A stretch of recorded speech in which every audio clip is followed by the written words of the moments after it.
best channel on YouTube is right here, gang. YouTube's most wanted, gang. Salute to everybody. Stay blessed. Glad to be here with you guys this evening. I'm C-Dub, Mr. I ain't said a word, but you know what I'm saying. And I said, damn, and I'm with the angel. We are Band-Aid gang. What's up, Dr. B? What's up, gang? It's some crazy days going on in America right now, y'all. We're going to get straight to it, y'all. Music out the way as we get this live started. Mic check. Since we're here at Band-Aid gang, let's go ahead and if you're new, please sub up to the channel. And make sure you spam that like button. Sit on that like button, y'all. Do whatever you do. Make sure you hit that like button. That will manipulate the algorithms and keep our videos in motion. So it's a mandatory that you guys do that. So make sure you hit that like button, man, because it will keep this channel and our videos in the algorithms. Dr. E, are you with me today, or are you cruising down that yellow brick road, gang? Yeah, I'm cruising down this black top, Yeah. cruising down this road, white line fever. You know what I'm saying? Before we start this live, everybody, I'm just gonna say this. To be honest with everybody, I think this is one of the most craziest and the most I can't find really the words for this actual investigation when it comes to Nolan Wells, y'all, because um, if this isn't brought into the courts, can you imagine, Dr. E, what kind of chaos that this will cause in America? Because all of the clues are here, all the clues are there. We're going to show you guys that today. And if these guys are not convicted and brought in front of a judge, what do you think will happen, Dr. E? What is your views on this situation? There's no way that these young men shouldn't be brought in and be questioned about what happened to Nolan. Nothing at all. But I kind of, I mean, yeah, I kind of think that all this stuff that's going on right now. There's the Carmelo Anthony case. It's all these things are, like I said. I hate to say racism, but it's kind of like it's like a part of the political agenda and what they got going on socially right now, or like a social test. They ab- experiment on all nationalities, all races right now, trying to see what people's limitations are or what people's motives going to be. I mean, I don't know 100%, but it seems to be that way because yeah, all this stuff is just happening. Like, this is kind of like, I guess, in a slight comparison in history, in the 1920s, this happened a lot of times in the black community.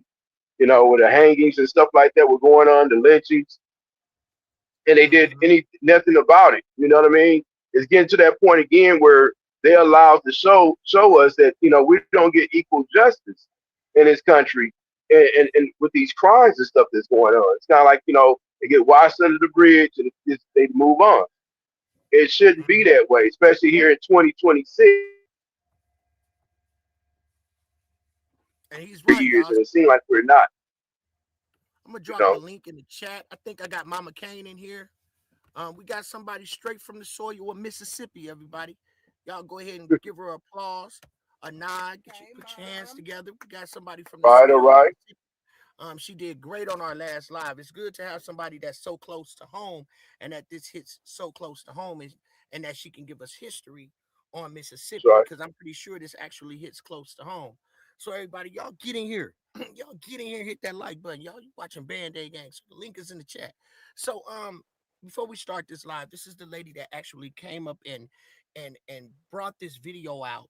And we all know it's authentic because no one's gonna risk their reputation or their job to come to the forefront, right, Band-Aid Gang, right, YouTube, right, world, to sacrifice losing their job or bringing false information and making it as far. And first and foremost, I want to give high esteems to Nancy Grace and Don Lemon for doing such a job and just being dedicated to get this out because it's a lot of us CCs trying to get this out, taking chances to get this out, no matter what. Because if it wasn't for social media right now, this case, social media went crazy, y'all, to get this case to surface and just go viral like it did right now. So I just want to thank Nancy Grace.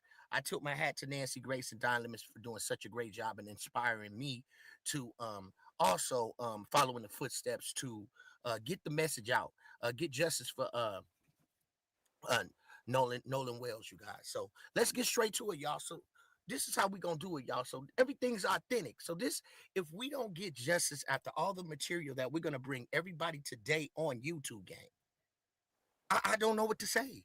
I would not know what to say with what we got tonight for you guys on this timeline, like we always do. We do them all type of ways. Welcome, Nurse 59. My general mod is in here, so y'all be careful. I got subscribers only, so if you want to get in that comment section, go ahead and subscribe. So yeah. So let's get straight to it. Doctor, you're gonna love this one. True. The audio you got was taken directly by XLO from MDMR, correct? The Mississippi Department of Marine Resources. Isn't that true? So Nancy Grace is laying it down. Isn't that true? Nancy Grace is more confident in her material because she knows this is legit, y'all. This is legit. No questions asked. Let's go. Yes. Okay, please continue, Miss Brantley. So when I downloaded it from YouTube, I pulled it into my DAW, which is Logic Pro X. That's my DAW of choice. And when I first listened to it, I realized that it was like a dual mono recording, which most, most phone services or operators utilize when they're recording conversations. And so it was already split between the caller, the dispatch, and the callers in the background. And so that's what made it easy for me to isolate it without having to do much to it. So that isolation, when I separate. So basically, the way she said it was set up, everybody Band-Aid Gang, is that they were on two separate tracks. It was two separate tracks, and the one was in the background, so it's easier for her to separate the tracks, right? And then turn up the volume and enhance the volume. So basically, when she went in to do this, it was so easy because it was two separate tracks. So you can be able to see how she was able to separate the tracks and then turn the volume up. So if you're inclined with music and you know how to DJ or make beats, then someone that makes beats pretty much understands what they did. So it is simple as someone that can make beats could do the exact same thing. That's how simple it was. The left channel from the right channel. That just made me be able to really focus on everything that was on the call end. And what I was hearing was I honestly could not believe what I was hearing.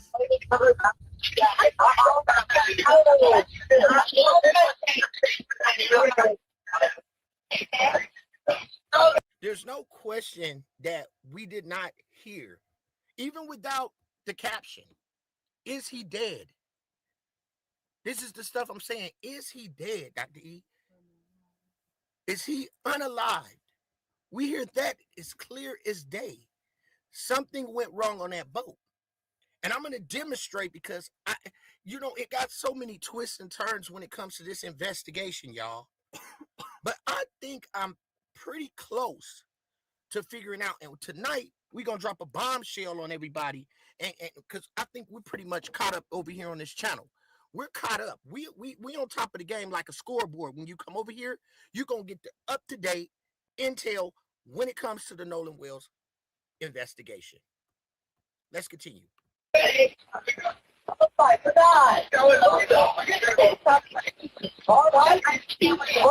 we're at the west tip of Horn, and our bilge pump stopped working. We're sinking. Can you all please come? We have a membership. Bilge pump stopped working. We're sinking. Can you all please come? We have a membership. Hello! Let's go! So damn it, Bart. So it pretty much seems like someone's being blamed. Shut the F up. When you're panicking on a boat, you pretty much, Dr. E, right? You're working together. You're not going to use that type of verbiage. So we see that this group of young men are panicking. That doesn't sound like people trying to work together to get water out of a boat. Hit the like button, y'all. Let's keep this video in the algorithms. That does not sound like young men that are trying to work together to solve a problem.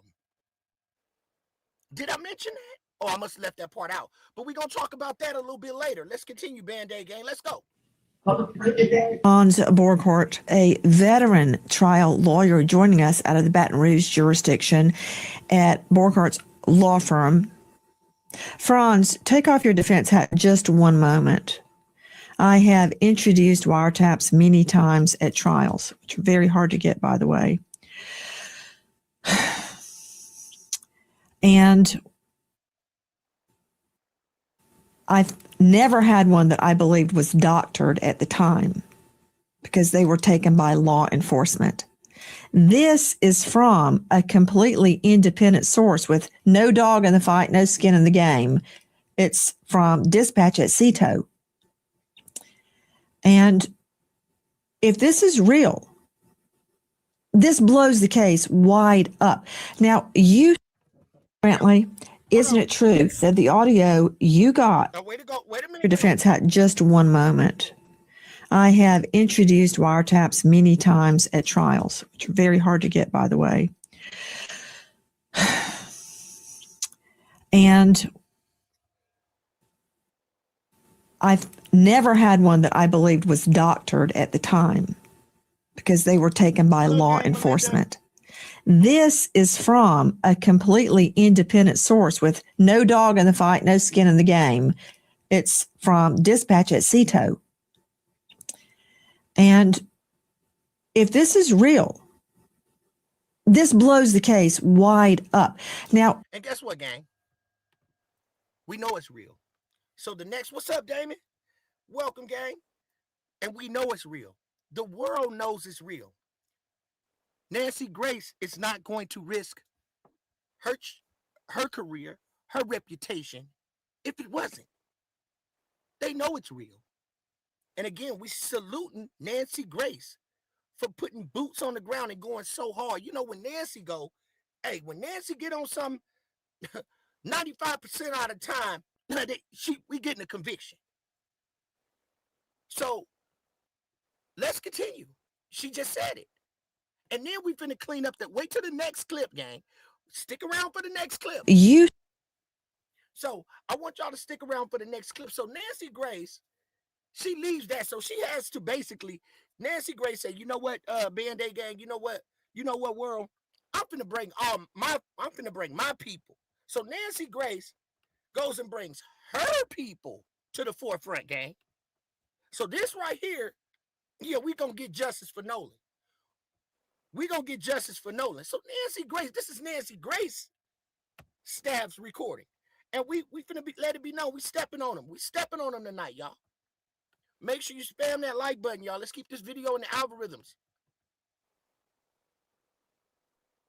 Bob explain and show how her own in-house producers cleaned up the CETO call. Check this out.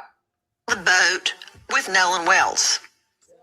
We have a lot of questions that have to be answered. Is this sound real? Has it been enhanced? Who enhanced it?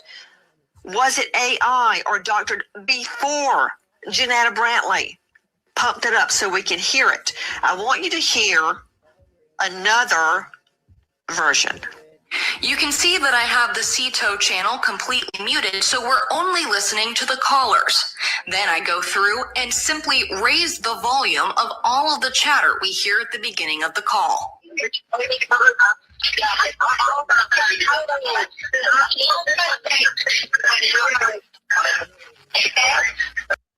No question.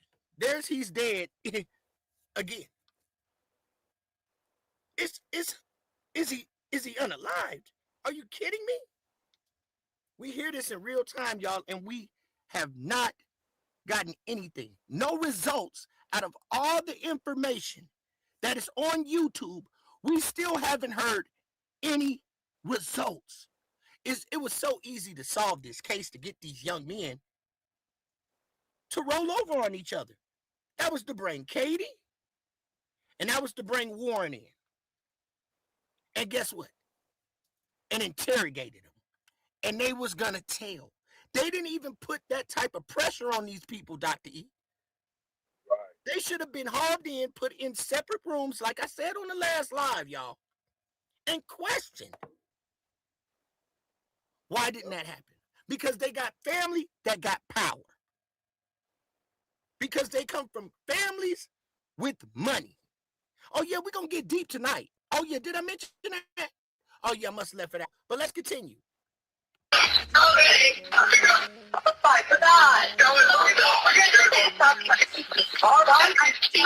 Hey, we're at the west tip of Horn, and our village pump stopped working. We're sinking. Can you all please come? We have a membership.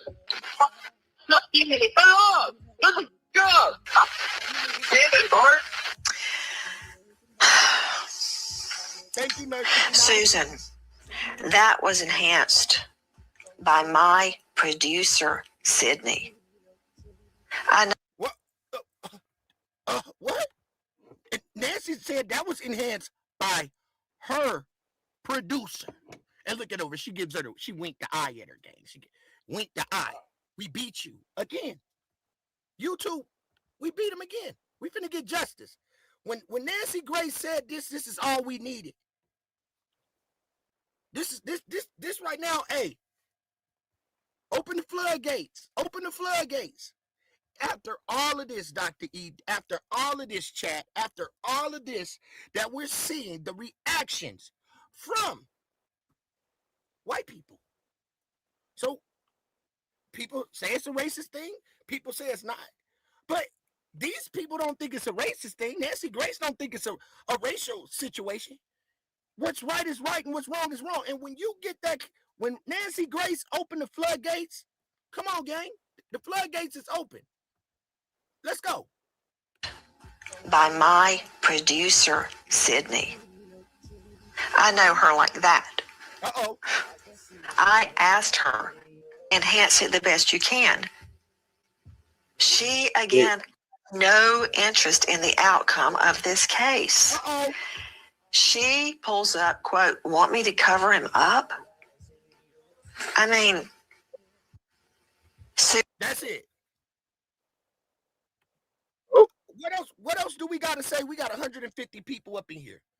Hit the like. What else do we have to say? Now, if these people aren't pulled in and brought in front of a judge, what's going to happen? I mean, what are we supposed to do? How are black people supposed to feel after hearing? Dr. E, are you here with me today? Yep, right here. How are we supposed to feel if we don't get a guilty verdict? If these people aren't pulled in? Did you hear what Nancy just said, y'all? She didn't have to say that. She heard that clear as day.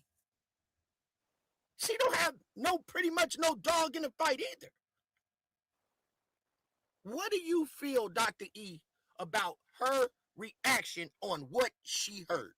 Can you give that to the audience, please?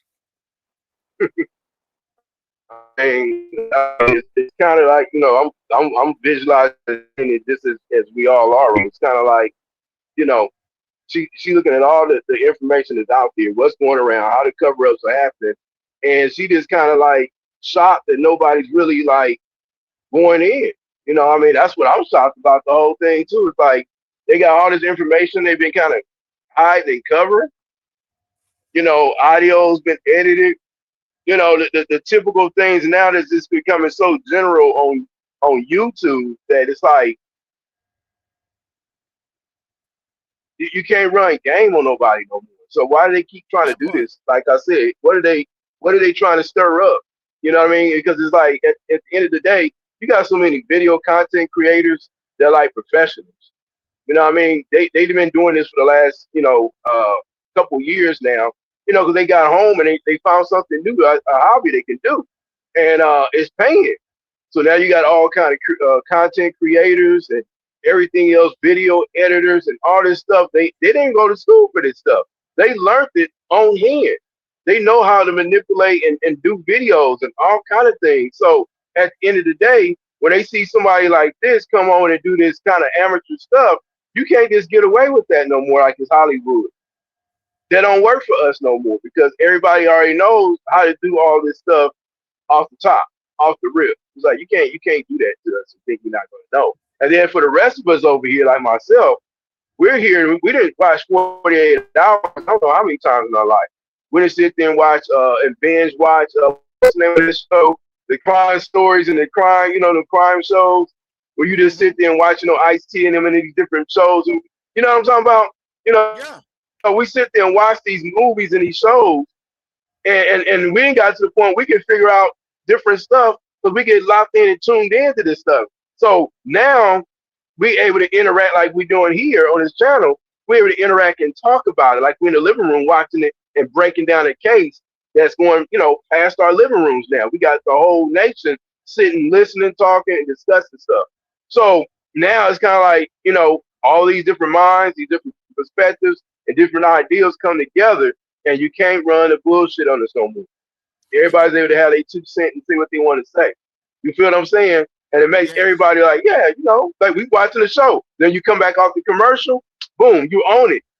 You feel what I'm saying? Everybody's waiting to see what's going to happen next because you already unfolded, who's going to be the mysterious thing like we used to do with the, with the channel before. You're like the mystery van. We're riding like the mystery van and Scooby-Doo and Daphne and all the rest of the crew. And we pretty much figured this stuff out at the end. We know exactly who did the crime. You can't fool us, man. We done grew up off of that, and we got this reality now, like I'm talking about. So that's my kind of 2 cents in a roundabout circle. I'm sorry it's so long in lecturing y'all, but this is the way I do. And I'm out here driving too, so you know what I'm saying. So my mind is in 2 different places, but it's right here. And you know what, Dr. E, you know what I'm saying? So that's what it's about. Take your time with saying it. It don't matter how long it takes for you to say it because everything you're saying needs to be heard. As if I could piggyback off of Dr. E, if anybody pay attention, we watch First 48. We see cases solved within 48 hours, and most of those cases are solved where? In the interrogation room. And some of them people aren't even going to jail. They just being interrogated. They're being questioned. They're being put in separate rooms. And they're being questioned. Why didn't this happen to this group of young children? Why didn't this happen to this group of young men and women? Excuse me, why didn't this happen? It doesn't make sense. They would have told on either after hearing the recording right now. After hearing that, after the world has heard this, y'all. And there's still no action being taken. And you mean we watch things like forensic files, you know what I'm saying? They gotta add to that. We watch forensic files, we watch, like I said, the crime stories. You can't run this on the average American anymore.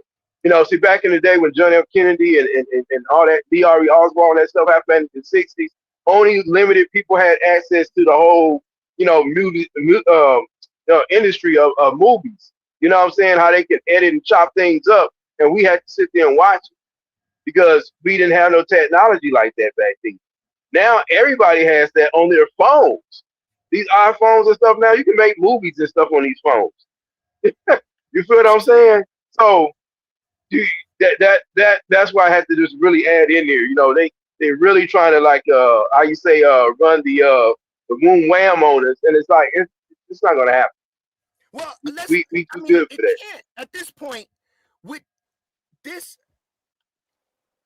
case, with this actual investigation, hopefully it turns into a case. Hopefully it turns into a trial.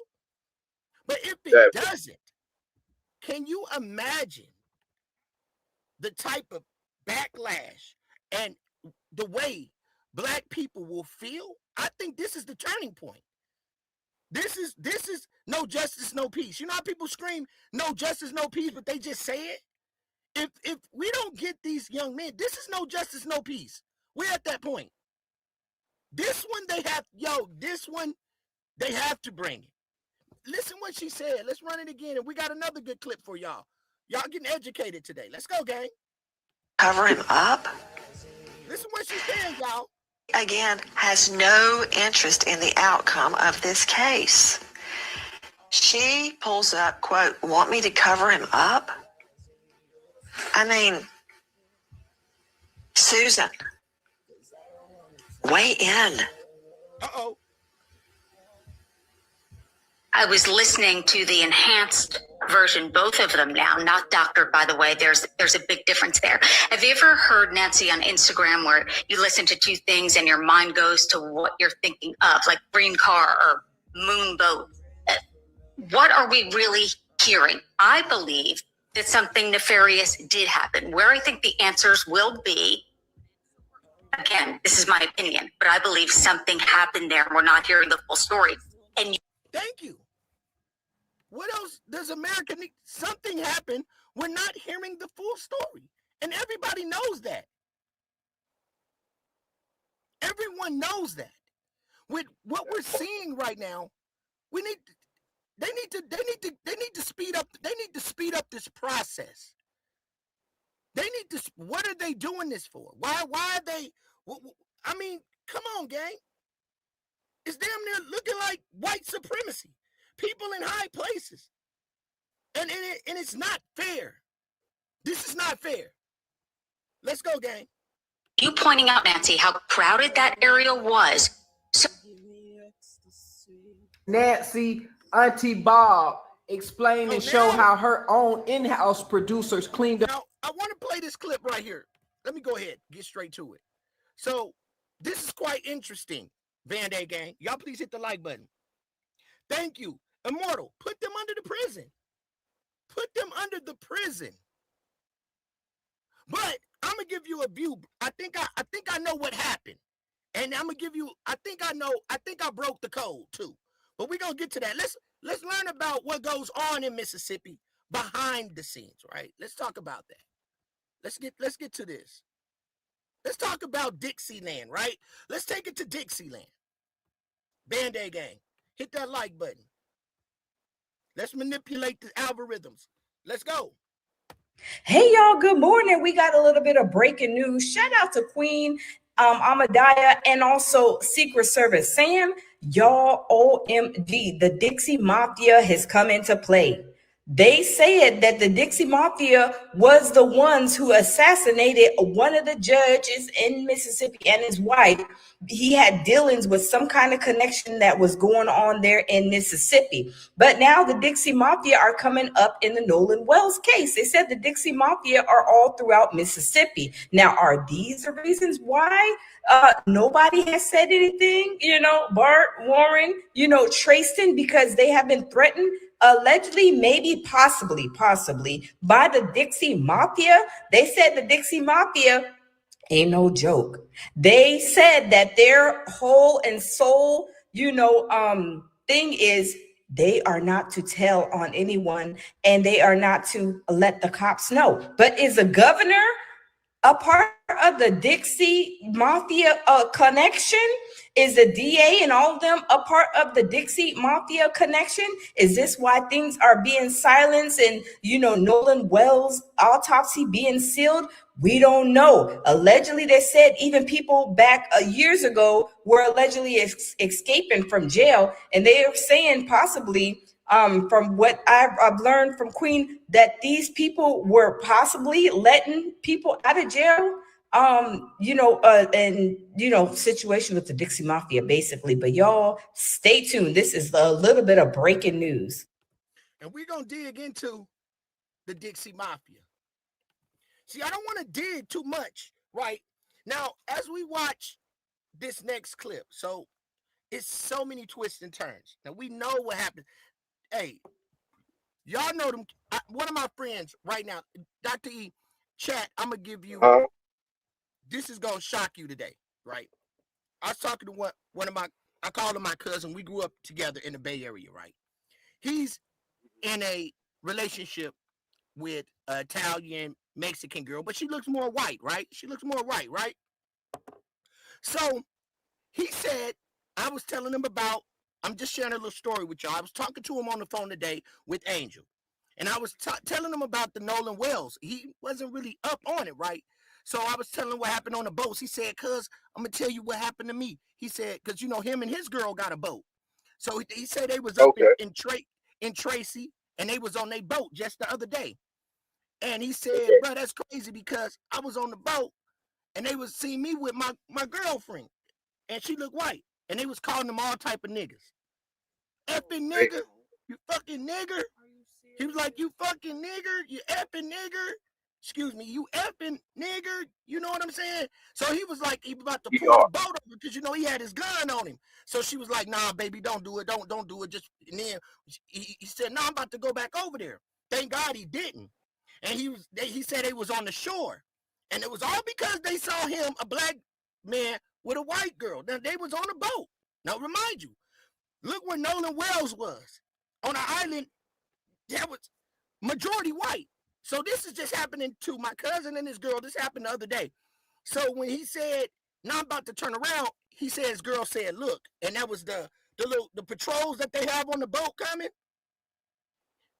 That was like the cops. They was on the water. And it was right by him. But he said the guy got more aggressive because he saw the police was there. So he's like, "Okay, I got even more power. I'm gonna keep calling them the N-word in front of the police." You see what I'm saying? But if that was the tables was reversed and my cousin was hollering off the shore at some white people like that, I'm sure my cousin wouldn't have did it because he saw the police. But just think about the arrogance and the power that he thought he had, that he could still do that in front of an officer. You see what I'm saying? But so imagine, so now that's a racist move.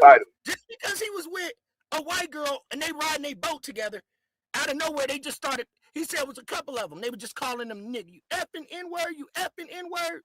That's sad. And I just shared that story with him about the Nolan Wells. He was like, "That's crazy," because he hadn't watched it. But he was like, "That. Let me tell you what just happened to me and my girl the other day." And that was the story. Just wicked. You know what I'm saying? So let's go ahead, and this is what we going down the line, y'all. We finna break the code. Let's break the code tonight. So I'm about to start doing my thing. So y'all, I'm about to start cooking. So let me get ready to start cooking, y'all. Let's do them all type of ways. It's going down. So, Band-Aid gang. This right here is another way this expose it all. Now, we heard Nancy Grace on this live stream expose it, bring her team authentic to this audio. Passionately said, "Hey, something's wrong. Something's wrong." So let's go ahead and continue this. I figured it out. I figured out the Nolan Wells timeline. I know how they mess with the GPS. I figured it all out. I figured out the lies that are based in truth. I figured it all out, and I've got proof. But stick with me because it's going to be a long video, y'all. Now, I found a 15-page Marine Patrol report that had lots of little details that prove that the boys had been lying. So I've already shown how at 1:30 in the morning, the initial Lieutenant Odom with the Jackson County Sheriff's Office said that his deputies spoke with several of the friends who traveled to the island on the vessel with Nolan. And they said that he left in the company of an unknown female and that he chose to remain on the island. So what was the next step? Did you guys ever engage with police or? Yeah, so watch this, y'all. Now, mind you, he never says Nurse 59. He never says Immortal. He never says, Mom, that he ever went and spoke to the police. He said he left and went back to the house. Right, Dr. E? He left, he went back to the house, and he went to sleep. But we got proof and records. He went and talked to the police at 1 in the morning. So that's really those suspects. Does he have a relationship with the officers, right? So now, is he cool with the police? We don't know if the police or the guards came back and put Nolan's body on that island. Because with what's going on now, who can we trust? It seems like some type of organization, some type of cult. Are we finna get into that? Is one now you heard what she said. At 1 o'clock in the morning, Warren went and spoke to a policeman. So he must got a relationship if he's hiding it, right? If he never told that, right, gang? If he never said in this interview, or we knowing that he went and spoke to the police, right? That's a red flag. Am I right, Dr. E? Why is he Yeah, hiding you're right. the fact that he didn't talk to the police? So that means they know law enforcement. Allegedly. That means they know law enforcement allegedly. So let's continue. Female, and that he chose to remain on the island. So what was the next step? Did you guys ever engage with police or? Yeah, so the first time I talked to the police was July 7th. I talked to the lead investigator, and I told him my whole story top to bottom. Dot every I, crossed every T. I told him everything I knew, every little detail. Well, that's a lie now. He said July 7th, right? That 4th, 5th, 6th, 7th. That's 3 days. 3 days later, he's claiming that he spoke to an officer 3 days later. So, but listen what we got here. Company of an unknown female. Now listen. On the vessel with deputies spoke with. Listen to this. Little details that prove that the boys had been lying. So I've already shown how at 1:30 in the morning, the initial Lieutenant Odom with the Jackson County Sheriff's Office said that his deputies spoke with several of the friends who traveled to the island on the vessel with Nolan. And they said that he left in the company of an unknown female and that he chose to remain on the island. So what was the next step? Did you guys ever engage with police or? Yeah, so the first time I talked to the police was July 7th. I talked to the lead investigator, and I told him my whole story top to bottom. Dot every I, crossed every T. I told him everything I knew, every little detail. Well, that's a lie now, isn't it, Warren? Because you talked to them at 1:30 in the morning that night. I mean, did you just 1:30 in the morning, gang, that night, Dr. E? But he said he talked to him on the 7th, y'all. Crazy work. So at 1:30 in the morning, they was sneaking and geeking. I can't make this up. 1:30 in the morning, Band-Aid gang. Ain't no telling what they did. So here's the catch. This was shit is gonna get deep, right? So now I'm gonna just say they can manipulate and hide their coordinates on the boats too. So when I'm thinking, I don't want to go too far. I'm gonna wait till she get to that point. That they took a boat back out, and that boat, you didn't even know that boat was actually on the water, because you can manipulate that. So let's talk about it.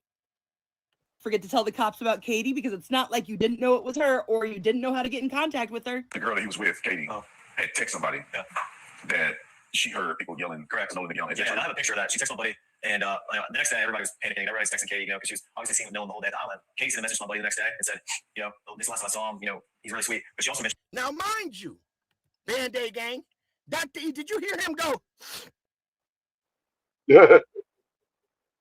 Band-Aid gang. Does he have the snip? Does he? Listen, gang, we gonna get there. He might be a skier. He might like to go skiing, gang. Because he was just sniffing. He just sniffed, gang. So he might like to go skiing, and we gonna get to that too. That the last time she saw Nolan was when my buddy was yelling at him to get on the boat. But Katie says that she assumed that she went on the boat after y'all were yelling at him. And let's not forget that the last time you saw him was 3. Well, the last time I saw Nolan was 3 o'clock. And see, any Dr. E, I have to do my commentary like this, Band-Aid gang.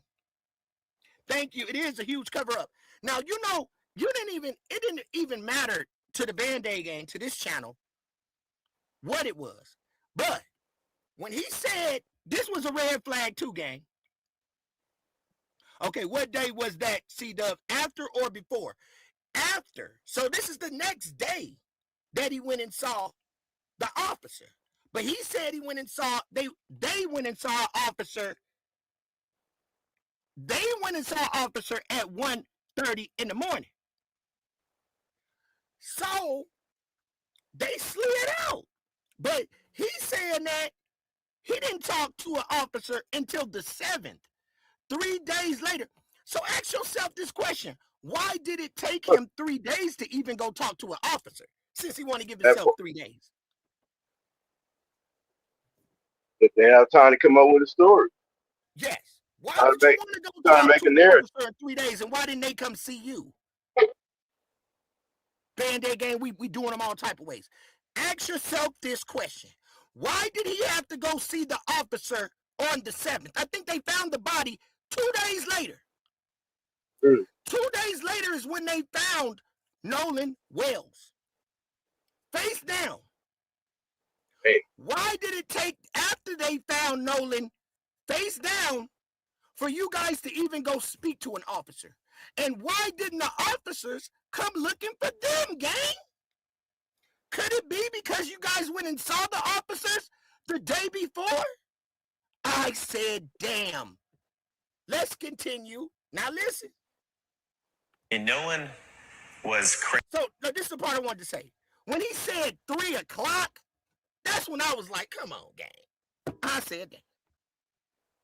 3 o'clock on the dot was the last time you saw him. So you looked at your watch and it said 3 o'clock. You couldn't have said 3:08, 3 something. When you said exactly 3 o'clock, gang, that's how you knew it was a cover.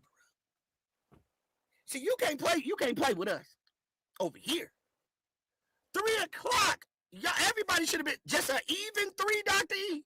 Was that kind of suspect to you? Or is it just me? Yeah. I mean, it's very specific. Like I said, it's like they laid the plot out over 3 days. This is how we're gonna say it, and this is what we're gonna stick to. You feel what I'm saying? That's what it pretty much is coming up. And for a journalist like Nancy to be saying these things, like I said, she knows false information and truth. Right. Information. She been doing this for a while, so that's why for her to come out her lips to say this on her show and be a panel and say that publicly, that lets you know that she's kind of tired of the bullshit. And like you can't just play us like this. She's a What's up, professional Kamikaze? journalist. Get up in here. You feel what I'm saying? So Yep. Hit that link if you can, Kamikaze. But let me say this. Because we try not to do, y'all. We try to give you the best show. We don't cut no corners. Now, this is going to be the realest stuff you ever heard. Like Dr. E just said, that's how you know they planned it, right? Because when he asked him, and y'all know I'm smart when I say this, when was the last time you seen Nolan, right? He said 3 o'clock because they sat and they talked in private and said, hey, I'm going to say 3. See, that's where he messed up. 3 o'clock is the time that we saw him last, right? When he should have said, I don't know. The best way the lie could have looked good is when he said, if he would have said, I don't know, but it was around 3 o'clock, somewhere close to 3. It would have sounded better. But just an even 3 o'clock, that was premeditated. An even 3 o'clock. We got to tell him 3 o'clock we was here, this and that. And he went in saying 3 because regularly, it wasn't 3 o'clock. We know that it would have been best for him to say it was sometime around 3. I don't know. It was close to 3, up in the 3 o'clock area. I know it was around 3. That's it. But 3 o'clock was the last time I saw him. Come on, y'all. Let's go. Cradling a girl in his arms. And yet, for some reason, around noon, the name of another girl who hadn't even seen Nolan in a year was given to the patrol to go interview, saying that she was with that group, not Katie. They also gave the name of a couple of other friends who they weren't able to get in contact with. And despite having a picture of a text message from Katie, funny how you didn't share that with Officer Tatum. Probably could have cleared up some stuff real quick, right? Now let's get to the data. Now, at about 1:30 on July 5th, they were doing a flight of drones based on the relation of the last known anchor position of the Atkinson vessel, which I have documented right here. 4:30, Officer Strickland contacted Jennifer Pyrone, who was Wyatt's mother, who told them that he had already spoken to officers earlier in that day, but they were happy to cooperate with any investigation. And she let this officer take a picture of the GPS. Officer Strickland observed the track line showing Pyrone's vessel location on Horn Island. then gave coordinates. I'm going to need you to remember this exact phrasing. It's going to be important later on. Now, this was the GPS coordinates from the picture that the officer took, meaning that these coordinates had to be a different one that was verbally given over the phone by Wyatt. And you'll notice they're quite different. Now, you'll notice that this incident report says the involved entities are Bart Edmington and Jerry Adkerson, not Wyatt. Even though Wyatt is 18, he should be on this report. And you could argue that they were just giving the names of the people that owned the boats, but somehow I doubt that 21-year-old Bart owns that boat. You'll notice on this report that 2 different pieces of GPS evidence were collected. So now we're going to go to the July 8th report where they came and they took those GPS coordinates from both the Adkerson boat and Bart's boat. Yellow is Bart, blue is the grandfather Jerry. You know, the same Jerry that called and canceled the sea tow as the sea tow phone call was being made. Now, mind you, this is 3 days after the police had come and spoken to the mother and gotten the GPS coordinates. Now, Bart had a germane GPS map chart plotter. Jerry's boat also contained a germane GPS map chart plotter. Now, I had to look up the difference between waypoints, tracks, and routes. So waypoints mark specific spots. Routes connect them in a place. Now, this is important, Dr. E. You tracking? Everybody tracking? Yeah. Listen what she says, gang, that they can do. Now, listen what she's saying. Waypoints, tracks, and routes. So waypoints mark specific spots. Routes connect them in a planned order, and tracks record your actual path. Now, according to that GPS data, there is no movement from 11 to 4:30, but we know that that's not true. Warren has never been able to logically explain how they ended up so far away from the shore. Because according to him, he said at 3 o'clock, that was the last time he saw Nolan. Bart was trying to yell at him to get on the boat. His brother got into a fight, so he got his brother to come over there. That's when he saw that it was all sinking, because he said this. There's a lot of people on, so it drags water in. And eventually, I think over time, we were out there for a couple hours. The boat started filling up with water. So I popped the starboard side hatch, and the battery was completely underwater. Yes, but according to Warren, he had just seen Nolan like neck deep cradling a girl at the boat next to them. So how did they end up in 31 feet of water at the 4 o'clock call? There's an hour in between that. If the battery is submerged, how would they even get away from the sandbar? Thank you. See, let's go. You can see in the background of this picture, they are far away from people. And yet this GPS is saying that you were stationary the whole time. But why? Especially because we have actual fucking proof right here. We have the coordinates that Wyatt's mom gave them the second time, and the cop took a picture of the GPS. Compare it to the GPS coordinates in which they were trying to get a tow from. But what if I were to tell you that not only does a waypoint need to be physically saved on this exact type of GPS, you have to intentionally say, mark this spot, or else it doesn't automatically save. It records your tracks automatically, but those are just saved coordinates. And it turns out you can actually delete tracks. It's super easy. You just go into the main menu and you delete it off of your data. So bingo. Now, you can delete your tracks, gang. So this may be a key to it right here, y'all. So when they came out and got rid of his body, now there's a boat, like one of them Navy SEAL boats, right, that Warren got wrong that Bart has. And I think that's the boat they dropped Nolan off on. Or allegedly could have been what? An officer. This is a whole big conspiracy, gang. Now let's continue. Why is this GPS data, which is right here, so much further away than what the GPS says it is later? There's no data included in that GPS report that explains them going from here to here, unless someone went in and deleted those tracks. Bingo. Bingo. Y'all hit that like button. Let's get these likes up. Let's get this up to 100 likes, y'all.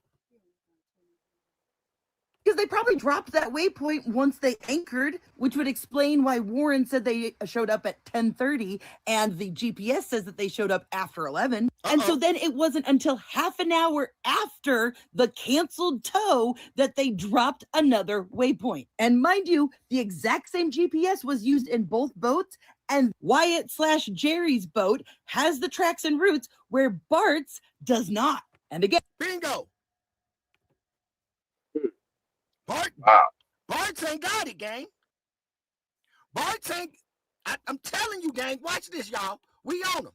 See, y'all. You know what other boat? That's how you know it was more boats, right? Because Nolan's so-called best friend, y'all forgot that he came on the boat with his uncle, right? So don't forget that boat. Now, where is he at in this situation? Because they all left around the same time he left because he had just gotten a fight. But I'm gonna show you what I believe what I really believe went on. Because they all hauled out. They all got out of there around the same time. So you got Nolan's fake best friend, you got 2 boats from Wyatt, and you got the other boat. We're looking at 4 boats. 4 boats. One boat allegedly had almost 16 people on it. So they had a big party of people, gang. Wyatt's boat had about 16 people on the boat. He said young men and females was on that boat. What they at? What was they at? Or we only seeing one boat. What happened to the boat that had 16 people on it, Band-Aid gang? Hit the like button. Y'all forget that, right? Wyatt had 16 people on a boat. Males and females. Now, when they're leaving, we don't see 16 people on any other boat. Why are we just seeing one boat?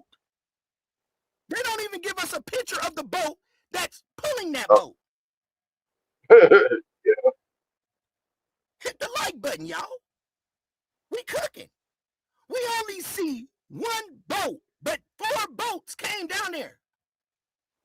Who's giving us these pictures, man? Y'all see what I'm saying? Who's giving us these pictures, gang? This is a super cover-up. Now let's continue. And it tracks it automatically. So you have to intentionally delete those tracks. And why did they do that? Well, it turns out Jerry Atkinson just so happens to be the owner of Ocean Marine Group in Ocean Springs and Gulfport, which is literally a boat dealer. So bingo. I said, damn. So Jerry has a boat dealership. He sells boats. He knows every trick in the trade. He can go get one of his other boats and go dump off Nolan's body and erase his tracks. I said, damn, because it all boils down to this is where the twist. Thank you, Ming. This is where the twist comes in, right? This is where the twist come in. Why, when Nolan's dad went out there, right, with the coach, they didn't see nobody. They didn't see a body washed up. But 2 days later, there's a body, gang. What about the day before that? So pay attention to this. 2 days later, they see a body. What happened to the other 2 days? They didn't see a body. What was they at? Make it make sense. When they went back out there, they didn't see Nolan's body. The dad went out there and didn't see Nolan's body with the coach. No sign of Nolan. The next day, so there's a next day, right, Dr. E? Right. Shouldn't somebody have found him the next day? Shouldn't the officers been out there the next day? They should have found him then, right? True. So why did it take 3 days to find gang, bro? Get a story straight. Why did it take 3 That's the days only to reason. find gang, bro? Why did his body, what happened? His body floated way out and then floated back in? And they just missed this float? What was they doing on the second day? Was somebody out there on the second day? I'm just saying. Why didn't you find, if you found the body on the third day, why didn't you find it on the first and the second day? Hit the like button.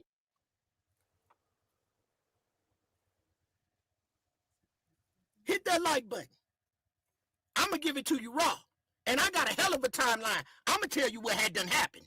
Watch this. I'm going to put it together. Watch this. Let's go. Guess who's gonna know that information? We already know Grandpa Jerry was in the mix because the only way that he could have canceled the sea tow before it even started to head out is if Wyatt had called Jerry first and Jerry told him to call for a sea tow and then canceled it for him, which would explain why he couldn't give any descriptions. Right. So that's premeditated. So he wanted to look like they did a distress call and then canceled it. Yeah. To cover up. That's part of the cover up. Because he had already told him, man, it allegedly could have been Bart. Allegedly could have been, guess what, gang? We're not going to count out, allegedly, Nolan's fake best friend. And I'm going to get to that. I'm going to get to that. Don't forget Nolan's fake best friend.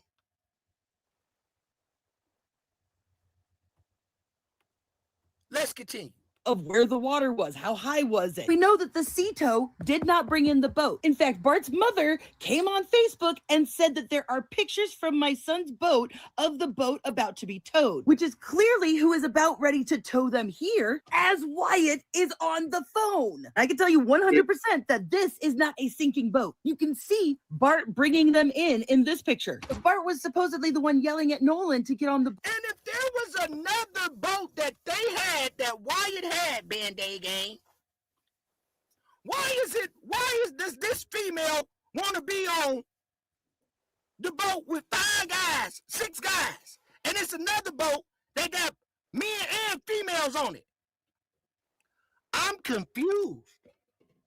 Wouldn't she want to mingle with a couple other females?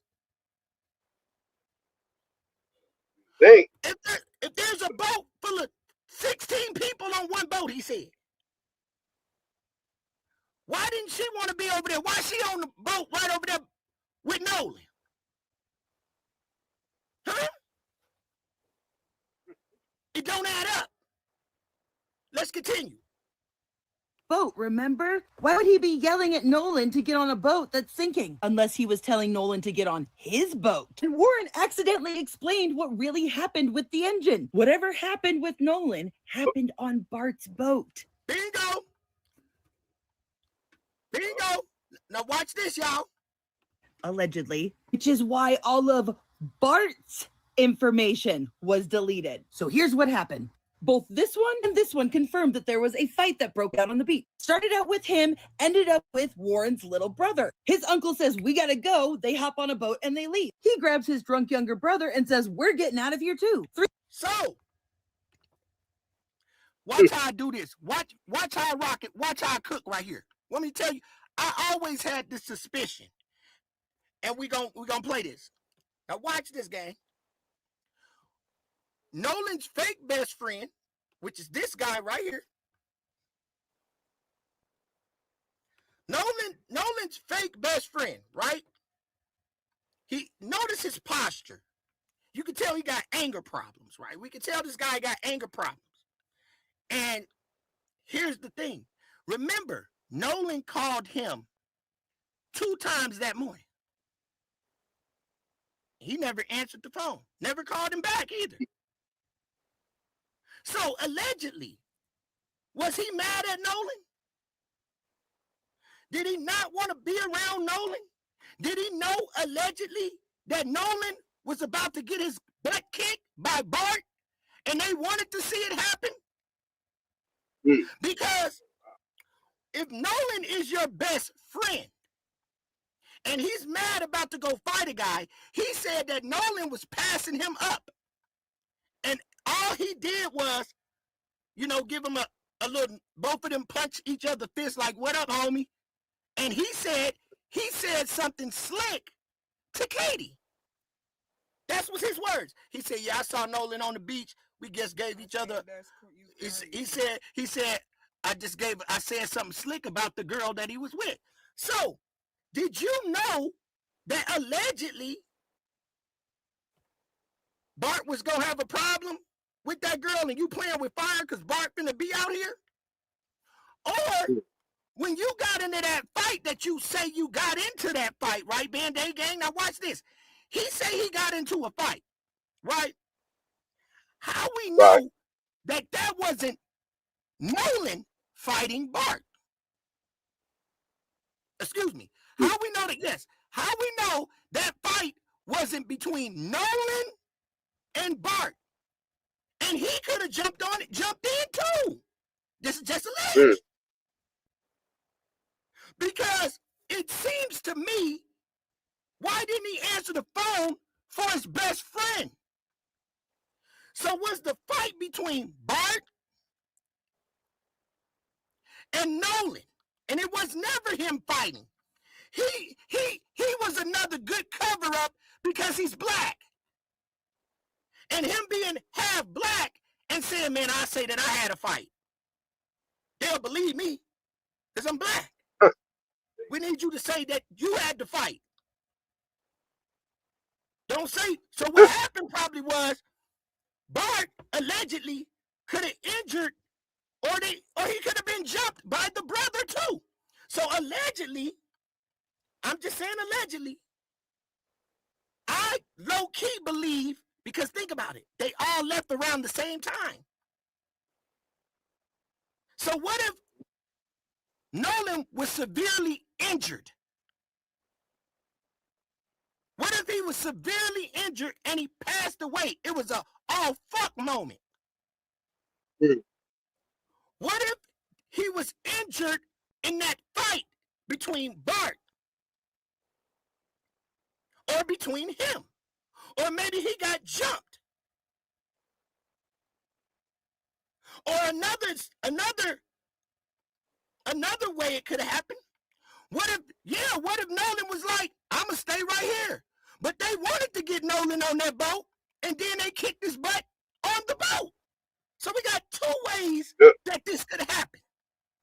Yeah, Nolan was like, shit, I'll find another way to get there. But he really didn't want to get on the boat, but he knew that was his only way back. But dude wanted him on the boat real bad. Nolan, get up on the boat. We leaving. But you said you saw him at 3 o'clock. The last time you saw him was at 3 o'clock, gang. But at 4:30, you telling Nolan to get on the boat. So I believe that Nolan either fought him, but see, he ain't nobody to cover up.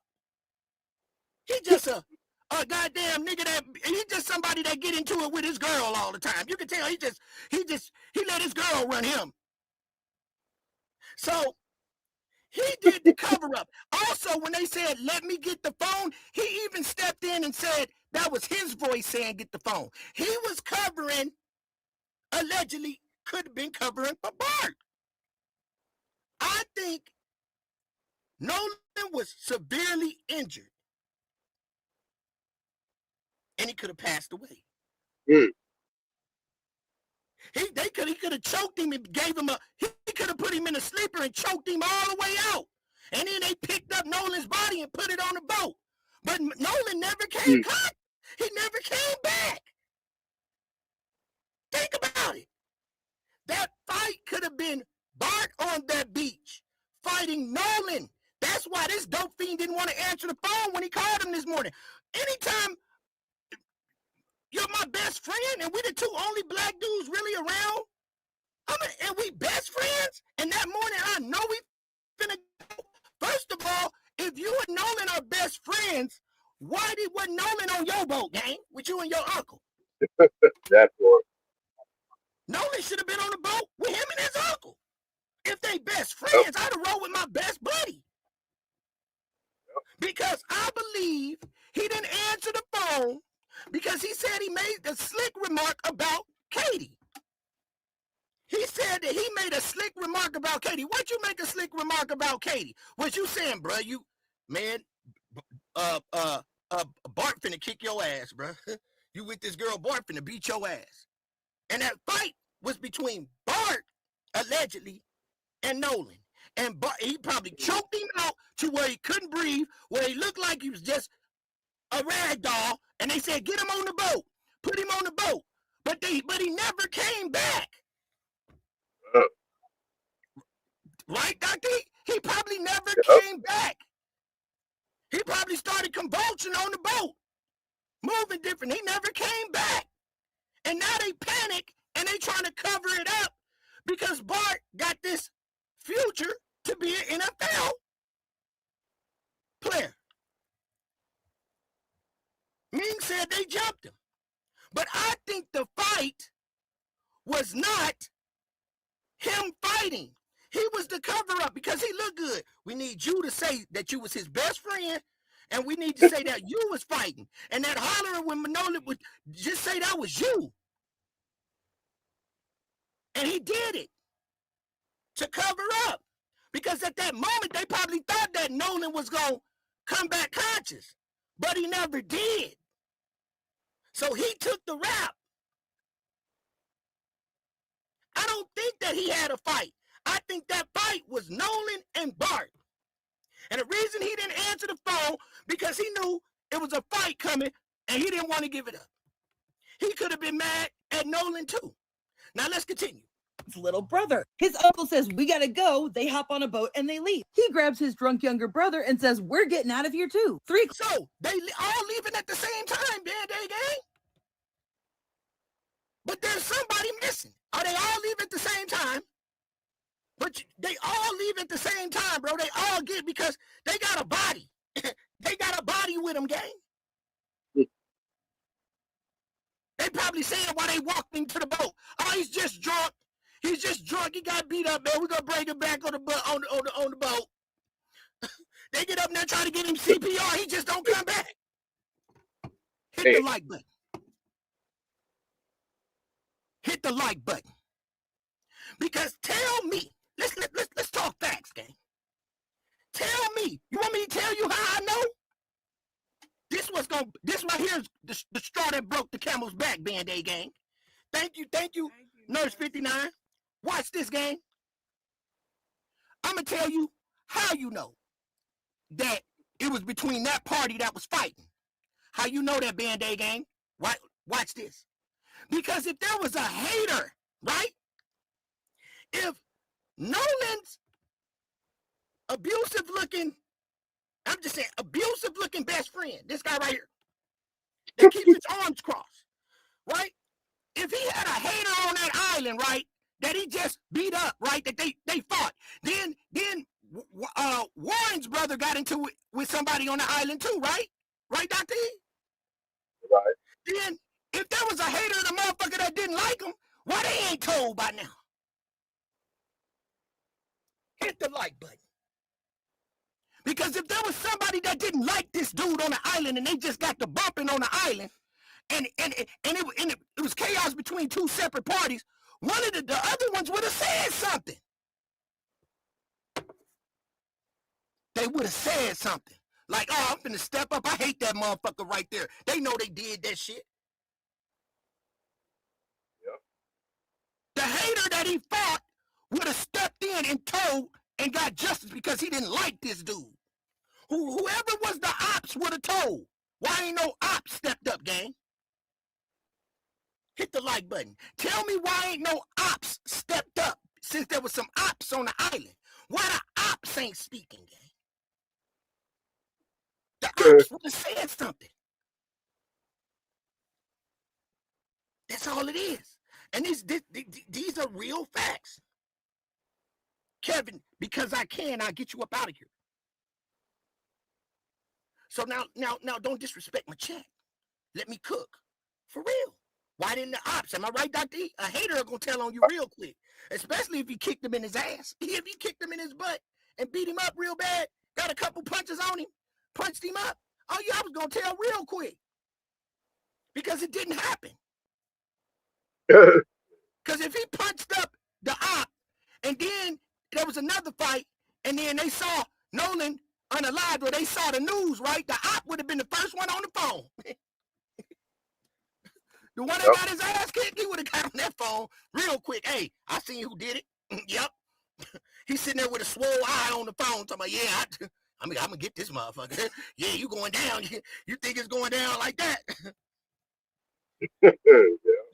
You finna go down and just roll up my eye. You done bust my eye up, and I saw what you did to that boy Nolan. I don't like your ass anyway. And we saw what you did to that dude after you beat me up. Yeah, I'm finna call in on your ass. Where the ops at?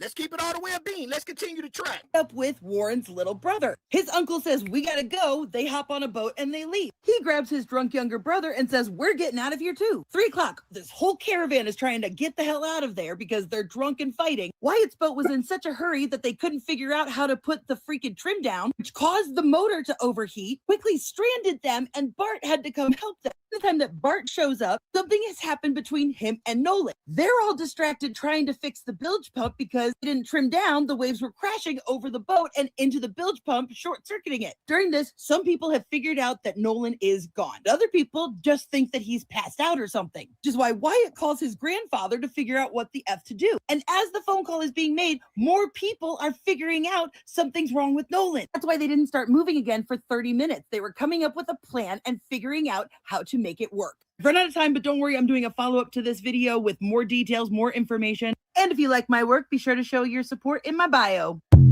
Hey, she cooking. I can't make this up. Dr. E, doesn't that make more sense? Doesn't it? Yeah. Doesn't what I'm saying make more sense? They all left at the same time. Yeah. All of them ran at the same time, but only boat that we're seeing, right, is the boat that's flooding. But there's 3 other boats. We don't see them, and they're only tracking. Notice that they're only tracking one boat, gang. They're showing us, right? They're showing us just the where the one boat was navigating through. They're showing us one boat. They're not showing us where the other boats went. That's what they call it, in plain sight. A lot of these hidden messages be in plain sight. See what I'm saying? That's exactly what it sounds like. Thank you, Kamikaze, for putting him on timeout. I'm making sense, gang. Think about it. They're only giving us coordinates of one boat. They tell us where one boat went, where it went up, came back down, went up, came back. Where the other boats go, gang? We can't get no GPS on that. We want to know where they went to. It's only right. We want to know where the other boats went, gang. That's why I'm saying these people need to be questioned. It don't make sense. Why we only got coordinates of one boat, but not 3 of them? So y'all track one boat. So Nolan could have been on a whole nother boat. But y'all track one boat and ain't got no track record on where the other boats went. I said, damn. Can you do me that? And it's probably too late now. Oh, yeah, I got everybody on stun mode. You know why? Because you know I'm spitting facts. Am I right, Dr. E? They're showing us coordinates of one boat.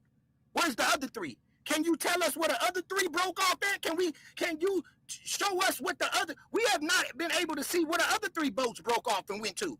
We might want to look at where they went. That might have looked suspicious. Where them other boats went might have looked suspicious. We want to know where all 3 of the boats went. But you're showing us where one boat went.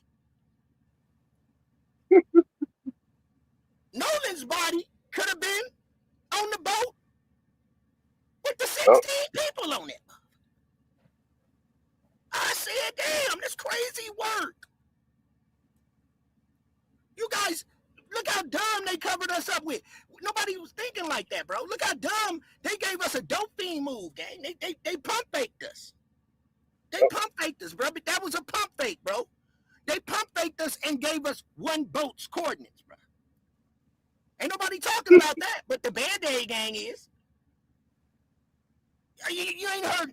I've been on YouTube all day. Couldn't sleep last night on this damn case and didn't even want to get on it, gang. I didn't want to get on this stuff, but I couldn't. But September Virgo in the chat hit me.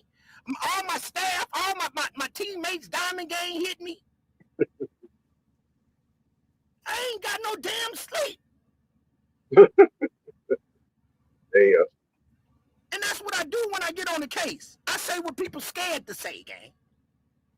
But they just put a 1 in the chat if I'm right, Band-Aid gang. I'm trying to engage with the chat. Tell me. Put a 1 in the chat if it's kind of weird that we don't got coordinates on the other 3 boats. And that's what we all missed. Thank you, gang. Thank you. We don't got coordinates on 3 other boats. They just gave us coordinates on 1 boat. They just did the dummy move. You know why? You know why they stalling this out? Stall me out, Debo. Stall me out. You know why they stall? You know why they stalling us out? Why they continue to keep putting them flocker cameras up, and they continue to hide the evidence for the Epstein, and as they continue to manipulate the people in the Middle East. That's why they stalling us out, Debo. When they do stuff like this, you know what they doing? They moving money around. Yeah, we gonna move money around. We gonna stall them out. Stall them out on this one right here. We tried to stall them out a little bit with the Carmelo Anthony. That ran dry. Let's stall them out a little bit more so they don't know what else they pulling over our head, gang. Right. See, this is just another distraction. But we're not looking at it as a distraction. But we were distracted, gang. We were distracted. You man, can you imagine what them people that go to school for that go to school for trickery is thinking right now? Now I gotta goddamn vanish. I probably can't go on for 2 days because I done said some shit. I done got myself in trouble again. Now they might take my channel. Now they gonna, next thing you know, I'm gonna lose my monetize because I said some stuff that ain't nobody else had done said. And I said what I said. I want to know. Somebody tag Nolan's mama and tag his stepdaddy and tell him that the Band-Aid gang said, we want to track all the other 3 boats. But you know what they gonna tell them, gang? That data done ran out. That data only stay up there for 5 days. That data gone. Because ain't nobody asked. They say a closed mouth don't get fed. It's a sucker born every day. And I ain't one of them. I said, but on my channel, I keep a pocket full of Band-Aids. Because I hurt a whole bunch of people's feelings. Now let's continue. Now we gonna rock another show. What you finna do next, bruh? What you gonna do next, Band-Aid gang? This is what we finna do. They trying to sabotage. Yeah, he trying to sabotage us, gang. I'm gonna show y'all in real time how this dummy right here, and I didn't cuss, try to play us. You tried to play the game. That's what you did. But we already know what you want. We ready for that. We finna listen to what your dumb ass. We gonna track you like. We finna track him, gang. Hold on, y'all. We finna track him. Hold on. Hold on, gang. I'm about to track him. Hold on. We finna track them. Hold on, y'all. It's right here. Another. Okay, watch this, gang. Let's track him. I don't want that up. Get out of here. Man, I need the charger. Watch how we do it. We got 224 people in here. Please hit the like button, y'all. Let's please manipulate the algorithm so we can keep this I don't know. I should have made this a private live because now they gonna be like, that boy right there, he done said some shit he wasn't supposed to say. Now they gonna be looking for the other boat. Now they gonna be wondering what other 3 boats at. The boy done brought up the boat. The boy done brought up, somebody else on the internet then brought up that they didn't track the 3 boats. What's his name? Some funny looking boy over there on that channel with the guy that got the swollen eye and he got a whole bunch of Band-Aid game. Somebody go over there and watch him and delete it off his channel. I'm going to go ahead and pay for every word he say he mentioned. I'm going to go ahead and flag my name when they say it. That's what they don't do. They done it to me once before. Now let's do them all type of ways. Let's track him. Now, this one give me the sense. Now, feel his body language. Why your arms crossed, bro? You hella young. What you hiding? See, right there, he holding in something. He holding it in, gang. What he holding it in? Why he so angry looking, gang? To Horn Island. So yeah, so I wasn't clear that up. No, I was not on the boat with them. Yes, I was a part of the group that was supposed to go out. So the only reason why I did not go on the boat is I was offered, I got begged to go, but my uncle, we also took 12 people out on our boat. So you was begged to go, man, but you got 12 people on the boat. Boy, stop playing with us. 12 people going, nigga, you was ready to go. What you talking about? Only reason I didn't go, but it was 12 of us on that month. 12 of y'all on that boat game. Let's continue. Not including us two, so 14. And my uncle knows the passengers wouldn't have helped. Generally wouldn't have helped with anything. With that many people on a boat, you need a little bit of help. So my uncle was like, hey, can you just ride out with me and you can go do your thing throughout the day on the island? I don't care. I don't need you. So at the same time, he's still trying to separate himself from it, right? A little bit. That's what we seeing here. He's trying to separate himself from it, boy, a little bit. You done took your girl out there with you, gang. Now your uncle, he got to be a stupid dude for saying that he bringing 12 people on my boat and you finna tell me that they ain't finna help? If I got 12 people on my boat riding for free, somebody finna do, everybody on there gonna do what I said because you on my boat. Hey, bro, go hand me that. Go give me that anchor. You mean to tell me they ain't gonna help? What type of uncle you got? I can't make this up. And then number 2, this another place where you went wrong, bro. Now mind y'all, Band-Aid gang, it's 12 people on that boat, gang. It's 12 people on that boat. Wow. And we ain't seen none of them. All through the stuff that we've been seeing, Band-Aid gang, it's like they gave us the pictures. Like they even went and selected the pictures they wanted to give us, gang. They even selected the pictures that they wanted to give us to put on social media. Because we ain't seen nothing now of the 12 people on that boat. We don't know what nobody looked like that was on the other boat. We haven't seen. We seen it one boat, gang. That's my design. Need help to get out there and then pick everything up. Because I know all these people are going to be drunk and they're not going to want to do the extras that nobody sees about going out on the boat, right? And so I told Wyatt that, and oops, my bad. But I told him. Good. I told him that. Right there. You're going to jail. Right there. I'd have came and got him then. Shit. He fucked up right then, gang. Bro, you can't put nothing past us. Look at this. Look, this how you know he messed up right here, look. That nobody sees about going out on the boat, right? And so I told Wyatt that, and oops, my bad. But I told him. It's good. Boom. You're going to jail. Put a 1 in the chat if you just saw what I saw, gang. Did you just see? For some reason, what I captured, he felt like he shouldn't have said Wyatt's name right there for some reason. That he stuttered. Are you getting that same type of vibe, Band-Aid gang? Yeah. For some odd reason, he stuttered bad and something he didn't want to say. Right there is a super red flag, gang. And I capture everything. He was so shook and hurt how he said it. Look at it. One more time. This is what I do. I dig it in. Do the extras that nobody sees about going out on the boat, right? And so I told Wyatt that, and oops, my bad. But I told him. It's good.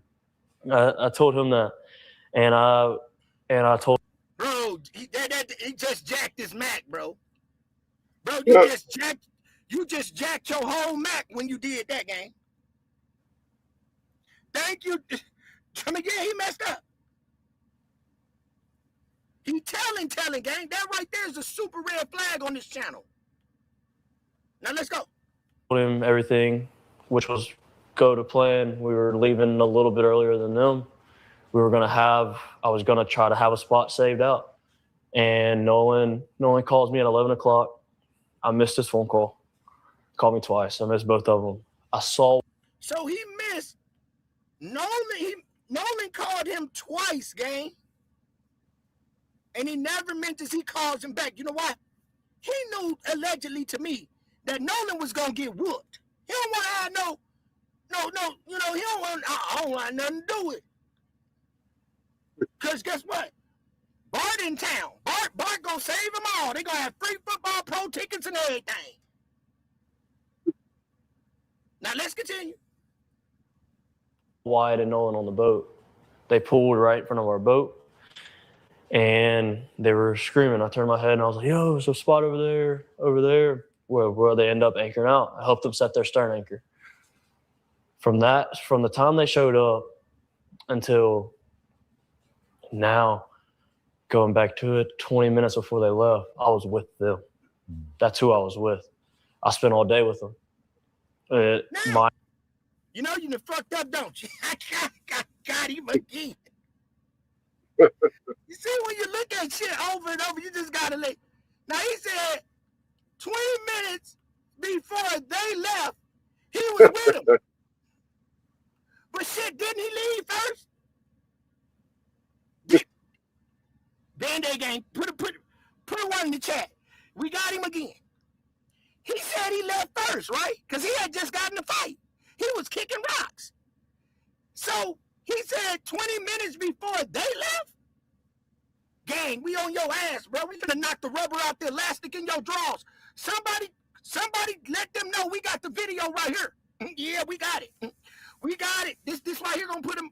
Yeah, me, Nancy Grace, and Don Lemon. We gonna get your ass. You going to jail. I'll make sure you go to. You lucky I don't call them goddamn police. I can't even call Mississippi. Cause you can't even call Mississippi. I'm trying to figure out who I can call. Somebody chop this video and send it to them folks. Listen what he had done said. Now, going back to it, 20 minutes before they left, I was with them. That's who. 20 minutes before they left, he was with them. So they didn't leave right away. So that 20 minutes, something going on. It took them 20 minutes to pill out. It took them 20 minutes to burn out, y'all. So let's continue. Who I was with. I spent all day with them. Minus the morning time before they got out there. But from the time they got out there to the time they went back in, I was with them. Those are my friends, man. Those are my guys. Yeah, I want to get a few more details. I'm sorry about that. I know that. Yeah, go ahead. I know that you were all over the news because there was a perceived fight. People, this is the thing that gets me, and I want to clarify this. When I saw the video that they put out on the internet claiming that Nolan was saying, "Give me my effing phone back," the coach came out, Nolan's coach came out and said immediately he knew it wasn't Nolan's voice. And obviously it wasn't Nolan's voice because you were the one that was me yelling. Yeah. In there yelling. You got into an altercation with somebody. What happened after that? Like, so you see where we at? Now paint the picture, gang. So now we know that in that part where he about to fight, everybody said with Nolan wanting his phone. That's why I say Nolan was fighting him or fighting Bart. I think Bart, allegedly. And he took the rap to cover up. Because now he come and say, oh, that was my voice. No, they know whose voice it was. He wanted his phone. Y'all took his phone. See, with a phone coming in, what they need your phone for, gang? What would you scream and give you your phone for, gang? Let's continue. So there was a fight. So between there, Nolan, because allegedly, I think it was Nolan. They know who it was. So in that time where he was going to fight, because now he's saying he's mad. So this is showing that it was a fight right there where he's screaming he won his phone. So now we got to determine, was that Nolan fighting right then, and that fight wasn't him fighting? He just took the rap, and he knew it would look good. And to the media, when he said it was him, because he's black, he got the black voice. But the fight was really Nolan. Let's continue. Put me in your place where the fight is over, whatever happened. Nolan is somewhere, you're somewhere, you're hanging out. And when was the last time that you saw Nolan before you left Horn Island? So after the fight, I didn't stay on Horn Island much longer. So the objective, I was really upset. So with you hearing me yelling, my uncle had told me to get on the boat and wouldn't let me back off the boat. Obviously, I was really mad and I wanted to fight, wanted to get off. What wasn't smart, man. Mm-hmm. And so I was on the boat, I'm yelling. And shortly after that, I left the island. I left probably 30 to 45 minutes. That's not what they asked you, though, gang. He asked him, Band-Aid gang. This how you know he nervous. He asked you, bro, when the last time you saw Nolan? You done got all up on the boat. Now you finna leave now. He ain't even answer that. Are y'all paying attention? He didn't even answer that. But this is what I'm finna call bullshit right now. You want me to tell y'all to call bullshit? He gonna say he saw Nolan on the island with the girl and they bumped hands. Nigga, didn't y'all all go out there together? You had seen them already then. You should have been seeing your best friend, gang.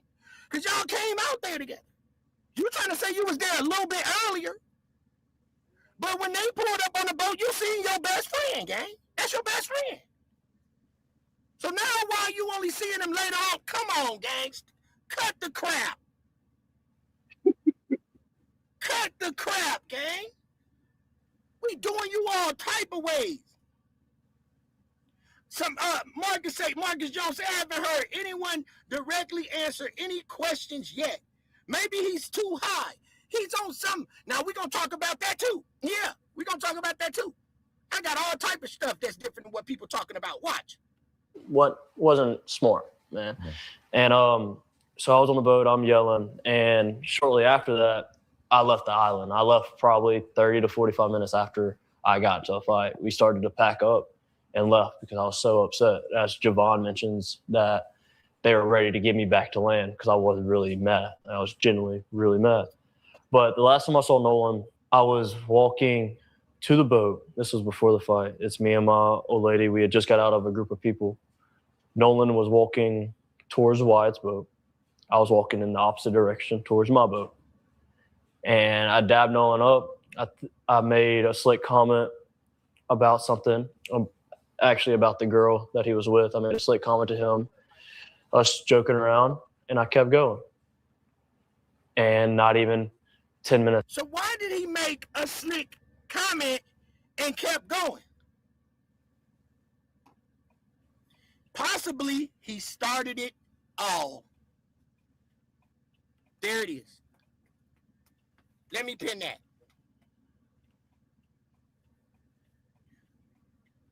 Possibly he started it all. He's saying that he was so mad they wanted to get him up out of there. He's a hothead. You know, that's what they call him, hothead. He a hothead, gang.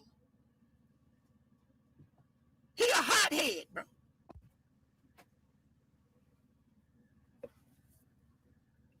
He's a hothead, bro. He started it all. If it probably wasn't for him kicking off anything, the whole vibration out there probably would have been totally different. You ought to be ashamed to go out there and act the ass in front of all them white people anyway. You know what they gonna say anyway. So why go out there and act the ass? Let's continue. After that is when I got into a fight. So, you get into a fight. Now we finna do my. Now watch. I ain't even gotta play no more of that. Here, watch this. See, now let me cook. Let me cook. Let me cook. I'm gonna have your face. I'm gonna have this face looking like Warren's face on this back screen right here. I'm making take a deep breath. Y'all take a deep breath. Y'all take a deep breath. Now here's the thing. When you saw, after you got into that fight, you mean to tell me you ain't seen Nolan no time after that, after he fought? Do that make sense, Dr. E? What was Nolan? Why your best friend when you out there kicking up dust? Now, if he was your best friend, he should have been out there either fighting with you or trying to get your ass up out of there. That part. You need to be telling the Band-Aid gang, when you got in that fight, Nolan was right there by your side since that's your best friend. And Nolan was like, come on, get up out of here. Come on, bro, don't fight him. Or Nolan should have been bumping with you. Because I know with my best friend, we don't fight fair. We gonna jump your ass. I probably know you can already beat the dude up, but I won't smoke too. Because you messing with my partner. So we gonna ride. So tell me when you was out here funking with this dude, why Nolan wasn't over there helping you or breaking it up? Where was Nolan when this whole big old fight was going down? Yep. Where was Nolan? Your key person that you should have been saying to put it in the mix if you was gonna lie right. You should have said Nolan came over there and says, calm down, even though you was lying. Boy, you don't know how to lie right. That's that dope. See, that's that dope that's that dope that you was allegedly getting from them parents.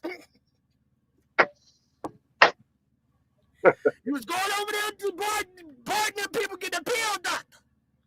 See, the pill doctor, now allegedly, what I had done heard, allegedly, that they were swinging. Yeah, that family swinging. They were swinging and dinging. And you know white people like that now. Because you notice, they party with them kids.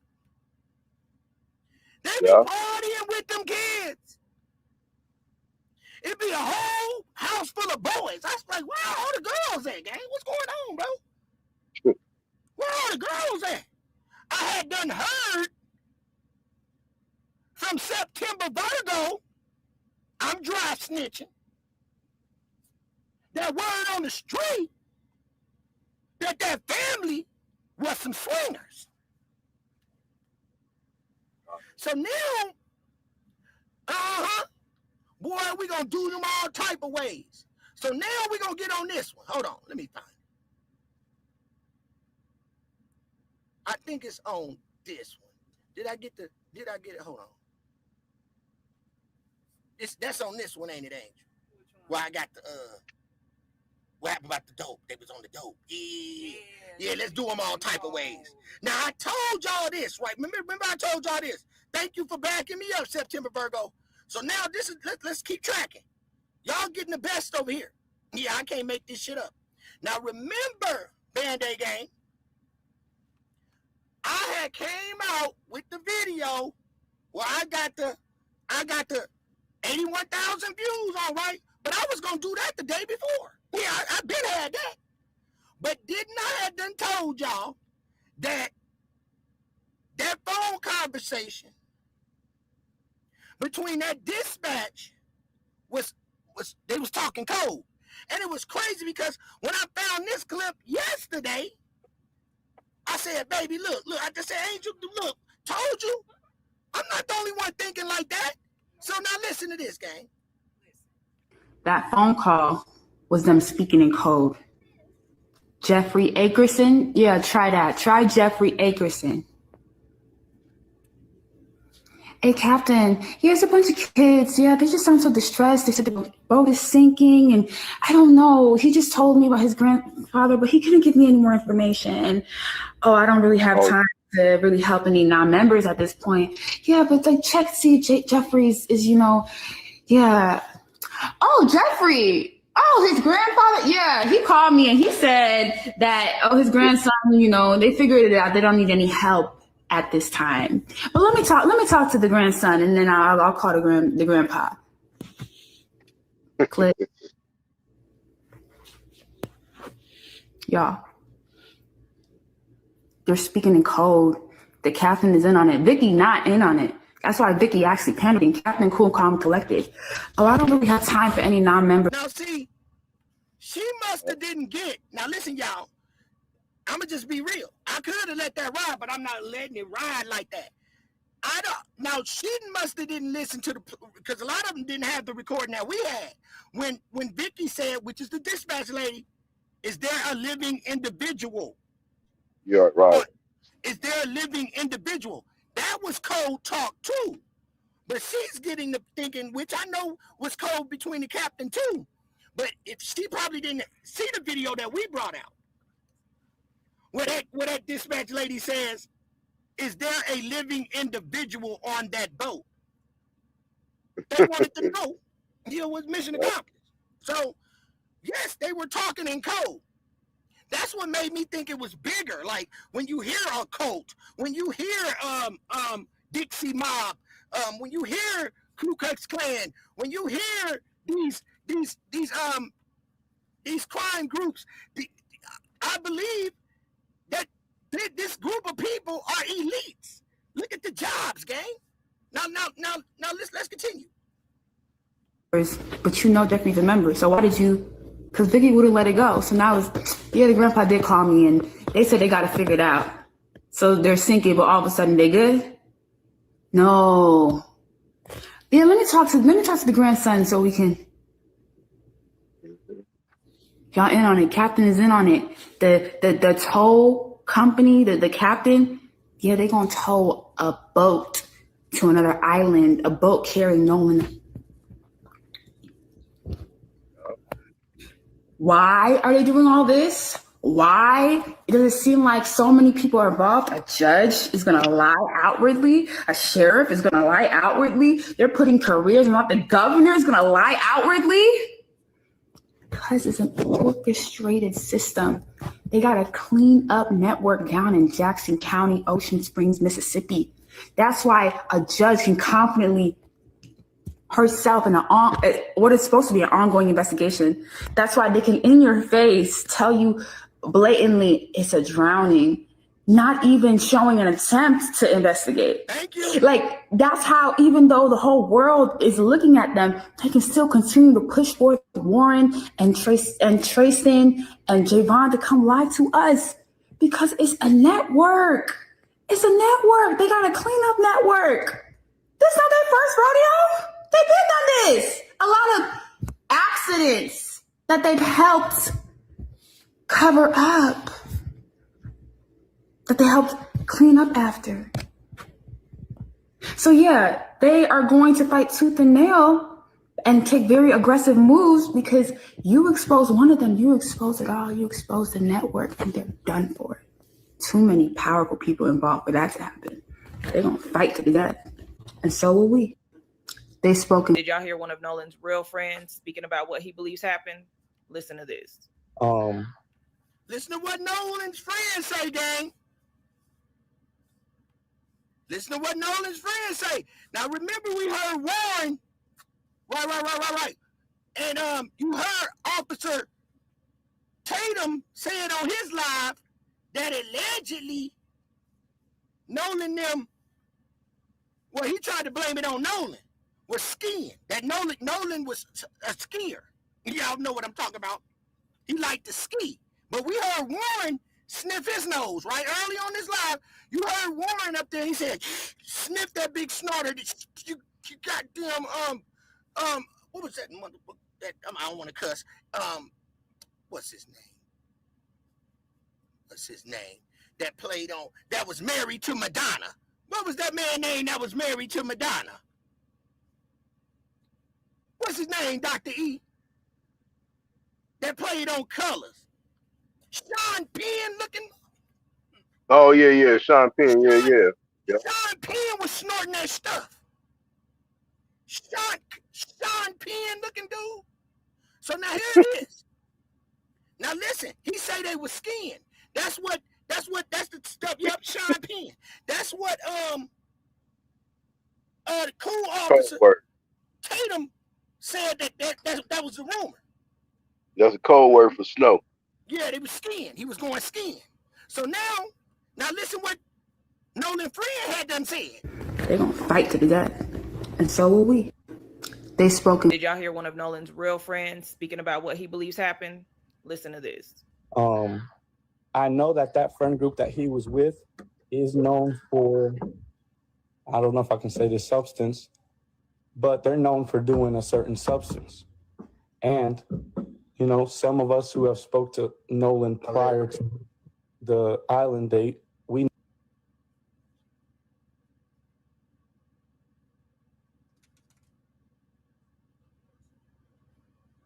Hold on.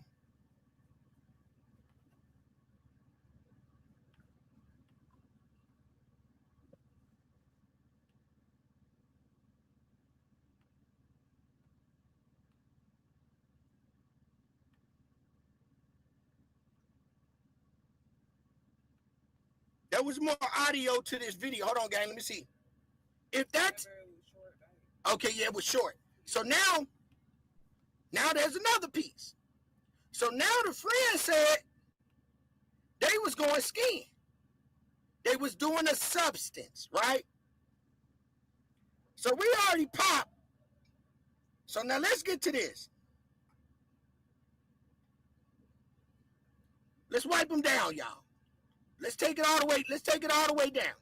So now, y'all hit that like button. Let's manipulate that algorithms. And thank y'all for coming.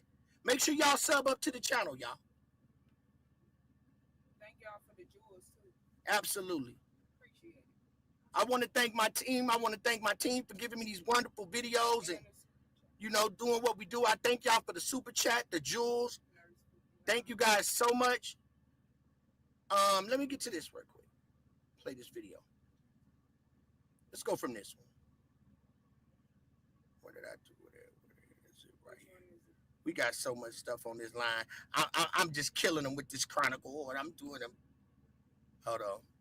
No, you gotta go up. That's all of them. You basically did all 8 videos. No, I did. Baby girl. There, let's see what we got right here, gang. This might have been one I played, but I got some more. I might have played this. Let's see. We got more, y'all. I'm cooking. We just ain't uploading yet. And then I'm going to show you some history on this island. Okay, this is my full Nolan Wells timeline with my supporting evidence. There were 3 boats in their group that day: Palm Beach, the Triton, and the Tideline. By the way, if you like my work, you can support me in my bio, because by the end of this video, I'll be dropping never before seen evidence. Anyway, back to the timeline. Warren said they got there at 10:30, even though the GPS said that they dropped their waypoint at 11:19. He said the Tidecraft, the Palm Beach, and the Triton were all like anchored up next to each other. About 3 o'clock, he gets into a fight with some stranger who didn't like the way that he was talking to his girlfriend, because, I mean, look at the way he was talking in this interview. I don't blame them. And they had a fist fight. His uncle was like, "We're getting the hell out of here." I remember at one point in time, I look over and I see my uncle, and my uncle's yelling at me to get in the boat. I stopped fighting. As soon as me and him made eye contact, I got an uncle. I got in the boat. Then Warren says that his brother was also involved in the same fight. They'll come up to me and say, hey, your brother just got in a fight. And obviously, I have a younger brother, and that's what she was talking about, and I was freaked out. So I walked over to the beach, and I didn't walk over. I ran over. I made a beeline, talked to anybody, put my drink down, and walked over there. And my brother was kind of angry, and there's a lot going on, but someone was getting pulled away. I don't know who it was. And my brother was like, oh, I just got in a fight. And this guy punched me in the face, and I punched him right back. Then I went to the ground. My brother put him in an armbar. And Nolan involved in this? Absolutely not. When I was over there was a bunch of younger guys like my brother's age. And I mean, Nolan, I never saw Nolan over there. Absolutely not. And,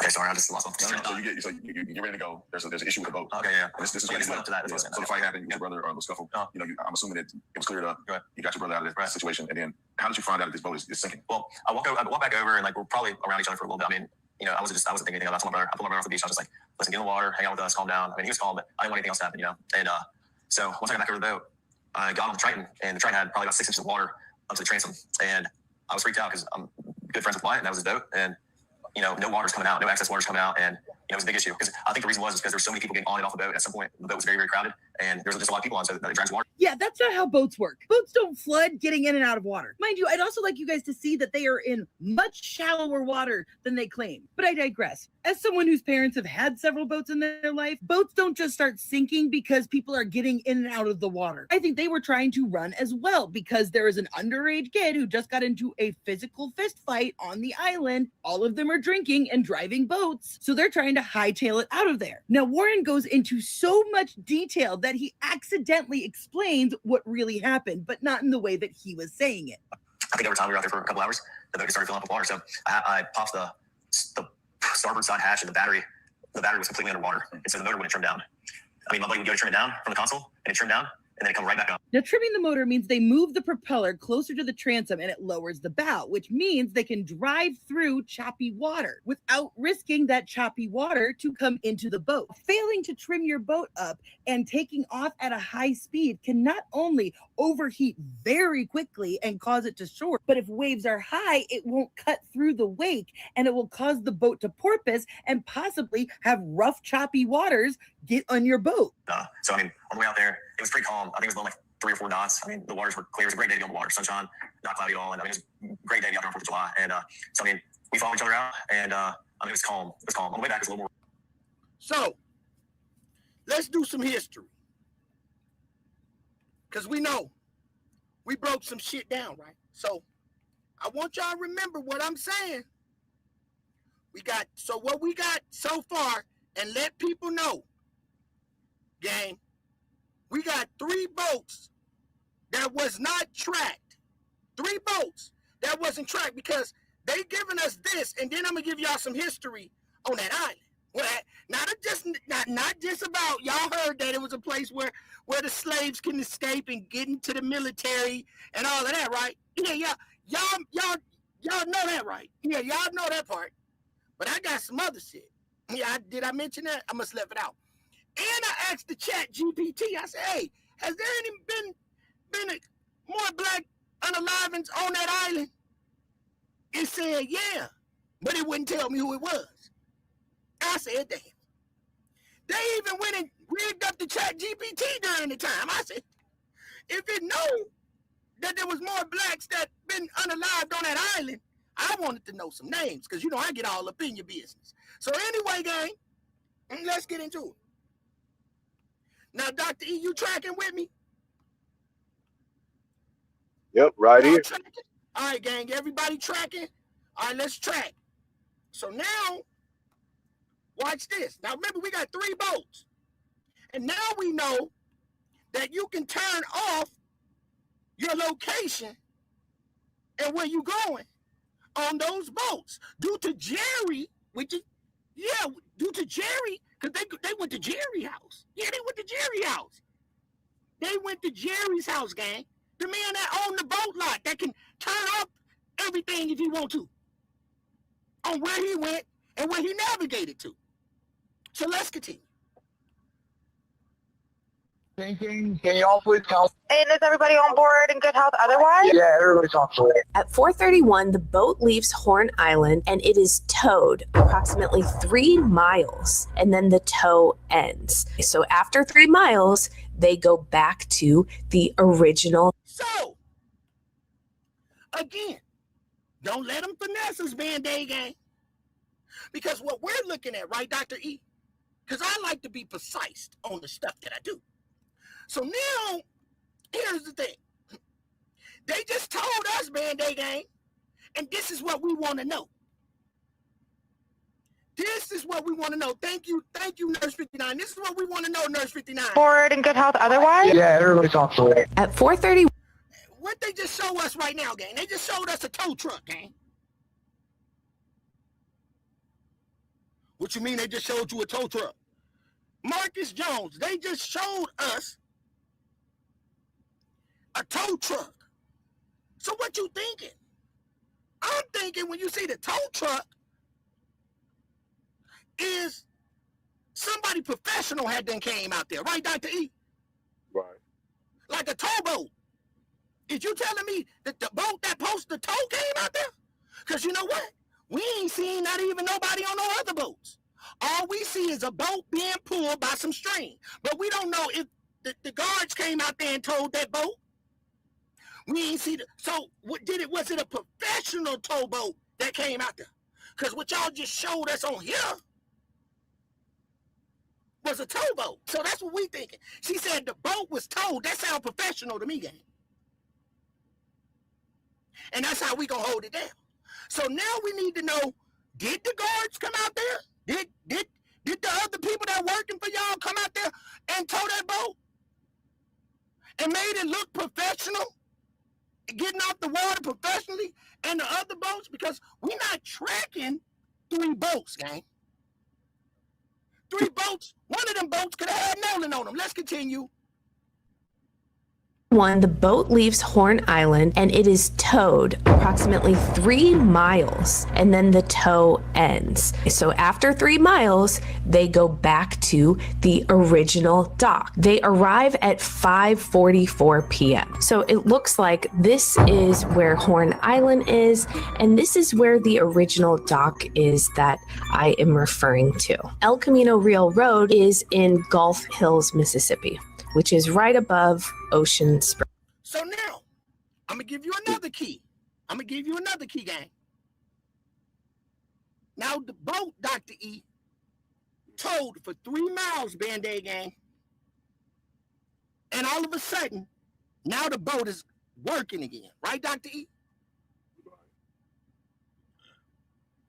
So meaning that if the boat is working again, now they mobbing. Now they full throttle. They mobbing. So meaning that there's no more water getting in the boat.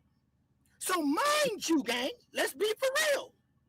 If the boat is towed for 3 miles, gang, and now all of a sudden it started running good again. They got it running good, right? So then they said, remember when he told the story, Warren said they stopped at some place and they jumped out and got in the water and put the plug in. I remember hearing that. They jumped in the water. So, yep. why ain't they showing us where they stopped and put the plug in? Hit the like button. Hit the like button. I don't miss a beat. Oh, thank you, nurse. So they just showed us a straight route going straight to the crib. But clearly he told us, Warren said they went somewhere, they stopped. Wyatt jumped, he said we jumped in the water because Wyatt wanted to put the plug in the boat. So if y'all doing all that running like that, gang, the plug should already been in. Y'all didn't have to stop and put the plug in. But somewhere you said you stopped and put the plug in. But what they giving us on this navigation is that y'all went straight to where y'all was going. Stop playing with my channel. stop playing with my channel. So now look, gang. So I'm wondering if this is the house where they got the phone. Now, the boat travels to Fort Bayou. At 6:06, the boat returns to the original dock. Then, from the original dock, the boat goes back to Fort Bayou, and then they go to the boat launch, and it is the boat.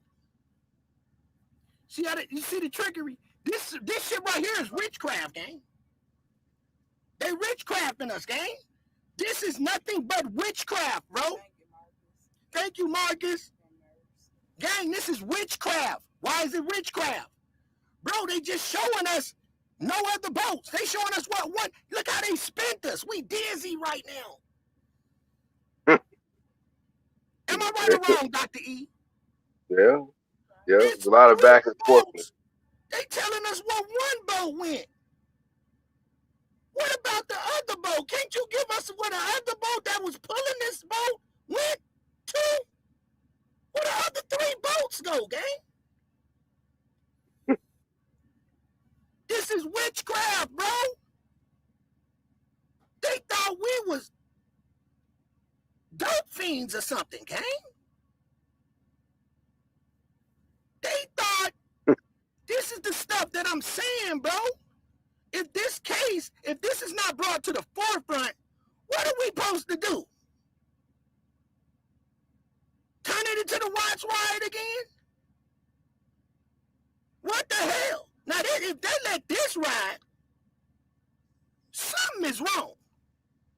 Big time. Now, that's some devilish stuff right there. They done gave us one route of one boat, but there's 3 boats missing. Come on, gang. That boy could have been on any boat. That showed that they wasn't tracking. They think that we're not tracking. Nobody has said this on the internet yet. I'm the only one that has said this. Where's the other boats? Where did they go? Where's their GPS? Y'all supposed to be on every single boat that was on there. Every single child that was on that boat. You're letting this person say, buddy, my buddy, my buddy. That's clearly a cover-up. Let's continue. put onto the trailer and moved by the vehicle. Did they drop people off at the original dock, travel to Fort Bayou, pick somebody up, and go back to that original dock? From there, why was there an hour and 13 minutes? Man, look, bro, I'm so mad right now, bro. I don't even know who to trust. I just want to turn this stuff off because we done got too deep off any game. I'm madder than 10 white people. I'm madder than 10 white people right now. You know why? Bro, you got to look at it in the perspective that I'm looking at it, gang. Tell me how stupid we look at right now, looking at what I'm going to just look at where they telling us to go, but they ain't still give us the other 3 boats, gang. Man, I don't even want to look at it no more. I feel stupid. I feel stupid looking at the route that they just gave me for 1 boat, but it was 3 of them. That look like trickery, don't it? Tell me that ain't witchcraft. It's like buy anything. They got us focused on 1 goddamn boat and it's 3 boats. Yeah. That's how they feel. They don't believe it. Man, Doctor, how do you feel about that? They like I said, they selling us anything. They like, y'all gonna believe this because we telling y'all that. This is not 1954, 64, like I was saying earlier. Too many people watch TV shows and movies. We didn't grow up off of that stuff. So we know fake stuff when we see it. Even though we can get involved and get into it, we know fake from real. We just do. You know, if you're about what I would say about 70 and under, 70, 75 and under, you pretty much know fake stuff, because everybody has grown up with television and Hollywood, sci-fi movies and all that kind of stuff. You know what I'm saying? So I've not covered everybody. So at the end of the day, it's like y'all running some bullshit. You know what I'm saying? It's like we ain't trying to hear that. That don't even sound right. It ain't the math. How we say the math ain't math. It ain't adding up. Yep. Absolutely. It don't sound right when you get to saying something and you say something too far to the left. We're gonna be like, that don't even sound right. It sound like a lie. I mean, Cap. I'm literally, Cap. I didn't talk myself. You know what I'm saying? I'm glad I did it for the people, and I hit some key pointers today, and probably changed a lot of people's frame of thought. But this right here, Band-Aid Gang, I didn't mean to take y'all down this rabbit hole, because I just took you down a rabbit hole, right? And here's the rabbit hole that make me want to turn this live stream off right now, bro. Like, no bullshit. Bro, we sitting here looking like some kids because we tracking one boat, but there was 3 boats. That mentally messes with me, bro. Yeah. This is a high-profile case. A high-profile case. And you mean high-profile investigation. And you mean to tell me that you're giving me one goddamn tracking of one boat? But see how the media kind of pushes, like, yes, they push their narrative. They push their narrative so strong. But like I keep saying like I said from the very beginning, doesn't it seem like some kind of test? Like it's like a quiz kind of thing. You know what I'm saying? Like we want to see how y'all gonna react. You know, but like you kind of mentioned a little earlier, I'm just gonna throw this out there, just kind of be real with it. We're not the group of the 50s and 60s, meaning like, you know, we're not even what the 90s were anymore, technically. I mean, when we had uprisings, you know, what they call it, you know, because of race and all this other kind of stuff, it was forces and it was a massive push of emotions and organizations that led groups. This is why they pretty much watered down those groups so they don't exist anymore. So when you think about now, like I said, the gangs and stuff now, they have no real unity when it comes to any kind of political push. You notice, like I gotta just speak on it. The gangs are not political enough to go against the government. They're part of the government. You ever thought about that? Yeah. I'm talking about for all the gangs. I'm not even gonna go through the list of gangs. I'm just gonna say all of them in the urban and communities. None of them align. Like I'm just gonna put them in comparison with the Black Panthers. They supposed to have the same organization as the Black Panthers, but they have no political push at all. I said it, and I'll say it one more time. They have no political pull or are against the government at all, like the Black Panthers did. The Black Panthers challenged the government. They challenged the government on their own BS.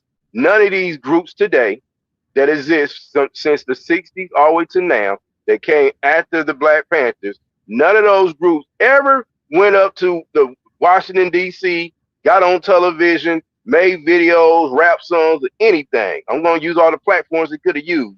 They used none of them things to push the agenda, besides maybe somebody like Tupac. Tupac was going to probably be one of the first ones that would have been that. He went from thug life to probably being a politician if he was living today. I'm going to put that on him. Because the way he was, he had that kind of pull because he was a descendant of a Black Panther. Anybody else, though? All these other organizations, I know no names. Y'all know who they are. All these other ones, they do nothing when it comes to politics. So if you have no kind of, if you have no kind of political push, Ben Crump, that's what I'm saying. They all with it because even Ben Crump ain't even asked, and he's supposed to be a high-powered lawyer. They need to go and let me be the lawyer then. Because if I was Ben Crump, Ben Crump didn't ask them why I need to see all 3 votes that win. He has became with Al Sharpton and Jesse Jackson was. Right, but he doing his job. I'm not mad at him, but he stuttered too much for me. But you got to look at it like this. They always put one. The government always put one person in place. Like now we learned about Jesse Jackson's whole thing. Jesse Jackson was pretty much working with the government. Al Sharpton works with the government. You know, I can name a couple more politicians too, but a lot of these politicians that were put in place in cities, Right. They was planted mayors, Congress people, whatever they may have been. A lot of these people were plants to keep and gatekeep us as a community because the organization, like I was just talking about, the Black Panthers was not part of that kind of we're going to sit down and just have one person to lead and tell everybody be quiet and everybody be quiet. Like, you know what I'm saying? That's that's what the Black Panthers were more like. Look, we're going to come in the masses. We're going to have about 12 leaders up here, and we're going to do it this way. But what they did, they kill all the leaders. They take all the leaders out. When the voices and the strengths and the strategies and the organizers were eliminated, that's when he was able to destroy it. And they also, the way they was teaching and the way they was doing things, they made sure they couldn't do that anymore because they put their own basic political gangs in there, like ones I'm talking about, on all these different cities. And it has no structure. I'm just going to say for the LA gangs, they have no organized structure other than OG, double OG, and triple OG. And there is no such thing as one person who gets up there and is a spokesman. They got founders, but they had no political push because they was teenagers themselves that wanted to be like the Black Panthers. They wanted to be like the guys in the neighborhood that they looked up to. And those guys were either fighters, weightlifters, bodybuilders, or they was either political guys that was out there actually, trying to make a revolution. So they took that mixture of what they thought was militant and gangster of the hood, and they made those organizations from Chicago to LA, from New York and any other state I made a miss. But my point is that they had no political power because a lot of them, you got to look at the difference too. A lot of the Black Panthers were college educated people that was just a little radical when it came to their views. Now you look at the people that organized the gangs, they had no education pretty much. Most of them didn't even finish elementary school. Yeah.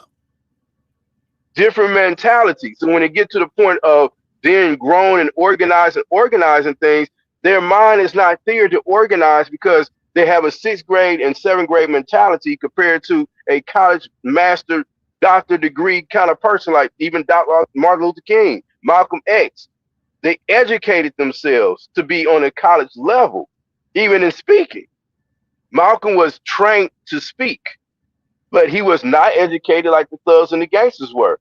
But he educated himself how to speak and how to articulate and how to have people follow and instruct them. We don't have that anymore. So I say all that to just say that that's one reason why I said all that to say it won't be a organized push for anything in our communities. I gotta say this on the last part. Our communities are not what they were in the 70s and 80s. We had 80% of a population living in this side of the city, 90% of them living on this side of the city, whatever. We don't have that anymore. We so spread up and broken up that it's not enough of us in a part of any city to do anything strong like that movement was there in the 60s. So we're not strong like that. Let me ask you a question. We're not unified. That part. Go ahead. Go ahead. You get educated over here, gang. Big facts. Big facts. So, Doctor, I want to ask you this, and I'm going to engage real quick with it. I like this comment. They aren't even covering up right. Okay. They aren't even covering up right and expect us to just accept bull crap. Yeah.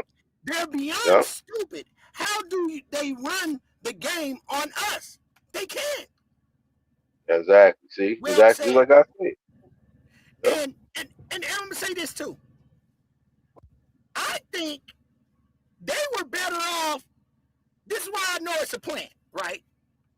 Is being corrupt. I'm not saying nothing against them, bro, but something's fishy because you're doing all of that, but I think they should have got Manny Aurora. They should have got them a Jewish lawyer or something to do this. Because you mean to tell me being corrupt ain't asking about no other 3 votes? No, my question is this right quick. On just him, for example.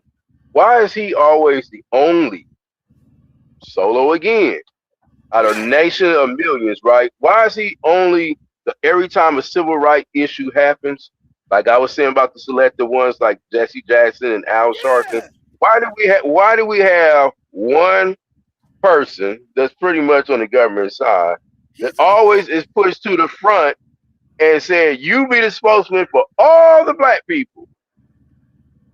But yet we got so many educated people going to Howard. I'm gonna put the schools out there, university and FAM and all these other schools, going to schools to be lawyers and stuff like that, and civil lawyers. Why we don't hear none of those people in these different cities and different chapters and college, HBCUs and stuff like that? Why we don't have more up and coming students getting on a platform and saying something?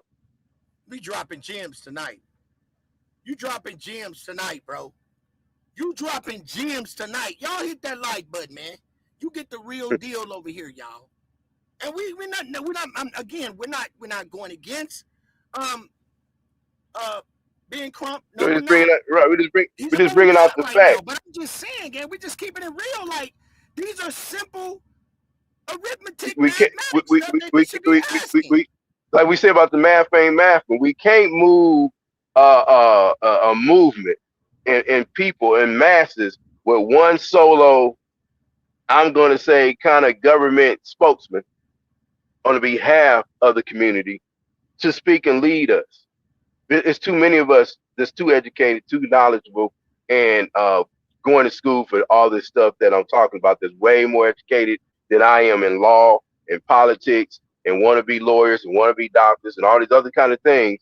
They can start speaking up about when the government be doing this bullshit. We guys just start calling it. But it really take those educated circles to organize and do that. And I will put that on the backs of those maybe listening, fraternities, sororities, and those people that may be in the Masonic groups. What are you here for? Right. I say that, and I said it. Why exactly? I did. Why are they holding back? Like, why are they? It's like he's part of it.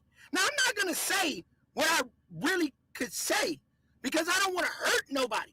But I've seen some pictures with the stepdad in Masonic clothes. Nolan's stepdad.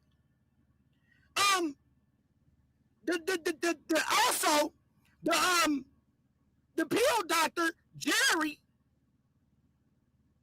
works with Nolan's mom. So, you know, we don't want to do that to you guys. Like, you can't feed a baby steak. But we are very woke on this channel. So what are we gonna do from this point that we can do for the community? That what we can do to keep it in algorithm. What we doing? First of all, we got 100. What we doing? We drop them gems on you and be out the box and bring you issues that, like I said, like I was saying, like the Black Panthers would have did. We're gonna speak about things that may be a little uncomfortable. We may speak about things that's gonna be reality. We may speak about things that's gonna be make you think like, damn, I didn't think about that. So that's what we got to do to get that pool circulating. Then you cause movement and friction. You see what I'm saying? Because as long as everybody going on with their own shenanigans and only chasing the dollar or whatever it may be now, that's not going to solve any problems. That's not going to do anything. And going out there, busting down a window, go get a big flat screen TV is not going to do it either. Come on, man. Y'all see what my general in my mind said down there? She said, stay woke, people. She said, stay woke. So what do we do on this channel? To all the new people, first of all, we get at least over 100 likes to manipulate the algorithm because all we got. That's all we got is the algorithm. So what else do? We go right back to the basics. We go right back to that same picture and we keep on hollering out, they gave us 3 boats. I mean, they didn't give us, they gave us one route of one boat. We dig it in. We attack. We dig that in. We go back to the fight. We dig that in. We stay and we add on to what we cooked up today. And hell yeah, we cooked. We cooked today. Now we know, and allegedly, that fight, allegedly, I think, was Nolan fighting, allegedly, Bart, or being jumped. And he was probably choked out and brought back on the boat and did not come back conscious. because they all cut out at the same time. But what boat was Nolan on? because we only tracking one boat, but there were 3 boats that was not tracked. So what are we going to do? We're going to not start a new narrative, because it's not a narrative, it's facts. And they tried to pull the wool over our eyes and made us see one boat. That's where you messed up at. So we remind the people in the algorithms game, I'm going to go right back. I'm going to discuss that. I'm going to take that dumbass map and throw it right back in your face, along with some new stuff. But I got to start it back over. And I got to repeat it until they start paying attention and know that we know that they needed to track 3 boats and that they can turn off that system. Did I mention that? I must have left that part out. So let's do a little history before we get out of here, gang. We got nothing but power over here. They ain't got no power. Yeah, they ain't got no power. We got the power. So what do? Now, Dr. E, let's do them all type of ways. Now, they had done said, now you go on the internet, right, gang, Band-Aid gang, we going to cook again. we going to end with this one. And I'm going to come right back on you. And I'm going to dig it in. I'm cooking. So we need to get 100 likes up in here. MFD, Nurse 59, how many likes we got? Otherwise, I ain't showing the next video. I'll turn it off. Because I hold the remote to your YouTube. I know when to turn it up and turn it down. We got the remote. Shouts out to Don Lemon and Nancy Grace. Tell Nancy Grace I need a job. Somebody send Nancy Grace an email, tell them get Dr. Ian and us over there. We'll run that. We'll get it right. Yeah, I said that. So here's what we gonna do. Band-Aid game. So now what they had taught us, Dr. E, they said this island was where slaves escaped, right? That must have been a hell of an escaping slave, because I ain't never do those slaves that could get away and then build a boat. Let's talk about. So they telling us the slave escaped, and if he can swim all the way, which took that boat an hour, if the slave can swim for an hour and get to Horn Island, he could be set free. And you ought to set him free if he can swim that far. They try to make it seem like they just black people was over there celebrating on Horn Island. You know that's a goddamn lie. But that's what they're trying to show us. So here's the thing. Here's the thing. We want to look at this. Do what we want. Because something ain't right on that island. Because ain't nobody telling. Think about it, gang. Ain't nobody dry snitching. Even the ops ain't snitching. There was a fight on that island, and the ops ain't snitching. The ops know what's going on. This shit that made the national news. So the ops know about Nolan. But the ops that got in a fight with somebody they hate, they ain't called and said nothing. Ain't nobody called and done said nothing. You tell me. That give me funny vibes. That bring me funny vibes. They working together. See, these are them organized groups that was against the other groups. You gotta look at one group of people back in the day would sit on the agenda, and another one came along years later to anti-attack them. You see what I'm saying? The way the politics was run. All this stuff goes back to politics again and racial tension. So that was the cause, that was the root of all this stuff. And it's still those organizations working brotherhoods and cliques to this day. And like you said, they're on the political side, they're in the law side, they're in the doctors, all kind of stuff, courthouses. They're in organized strategic places. And that's why these groups, I'm going to say one last time again, all these international, not international, but national terrorist organizations have been created right here in America. But yet, you know, the military doesn't go against them either. You notice? That part. Y'all better listen to my general. You know, because when I was sworn in as a veteran, they said we supposed to, you know, protect the citizens between international and domestic. That's the other word I was looking for. Domestic terrorists. Well, some of these racial groups and stuff like that, these societies and organizations, they are considered they're considered domestic terrorists. Trying to get it right, the domestic terrorists. But yet the government, like so say like the National Guard and stuff like that, they don't raid these places. They don't go in and drop bombs on these people, organizations, and compounds.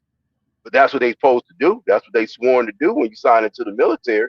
So technically, when everybody took that oath to join the military, and you say that whole thing, that's what you ready to do. Like, man, I'll fight the KKK and different organizations like that if I have to, because that's what you sworn to do. That's what a domestic terrorist group is. They put the Black Panthers in that same category, and they destroyed them. But they didn't touch the other one who had been established 100 years before then. I'm just going to say that and leave it right there. Y'all own research the history. So, Dr. E, we're getting a Band-Aid gang. Well said, y'all.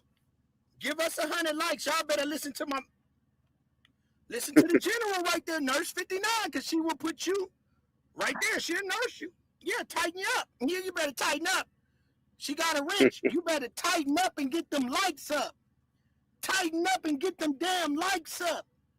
Tighten up and get them damn likes up. You better tighten up and get them damn likes up.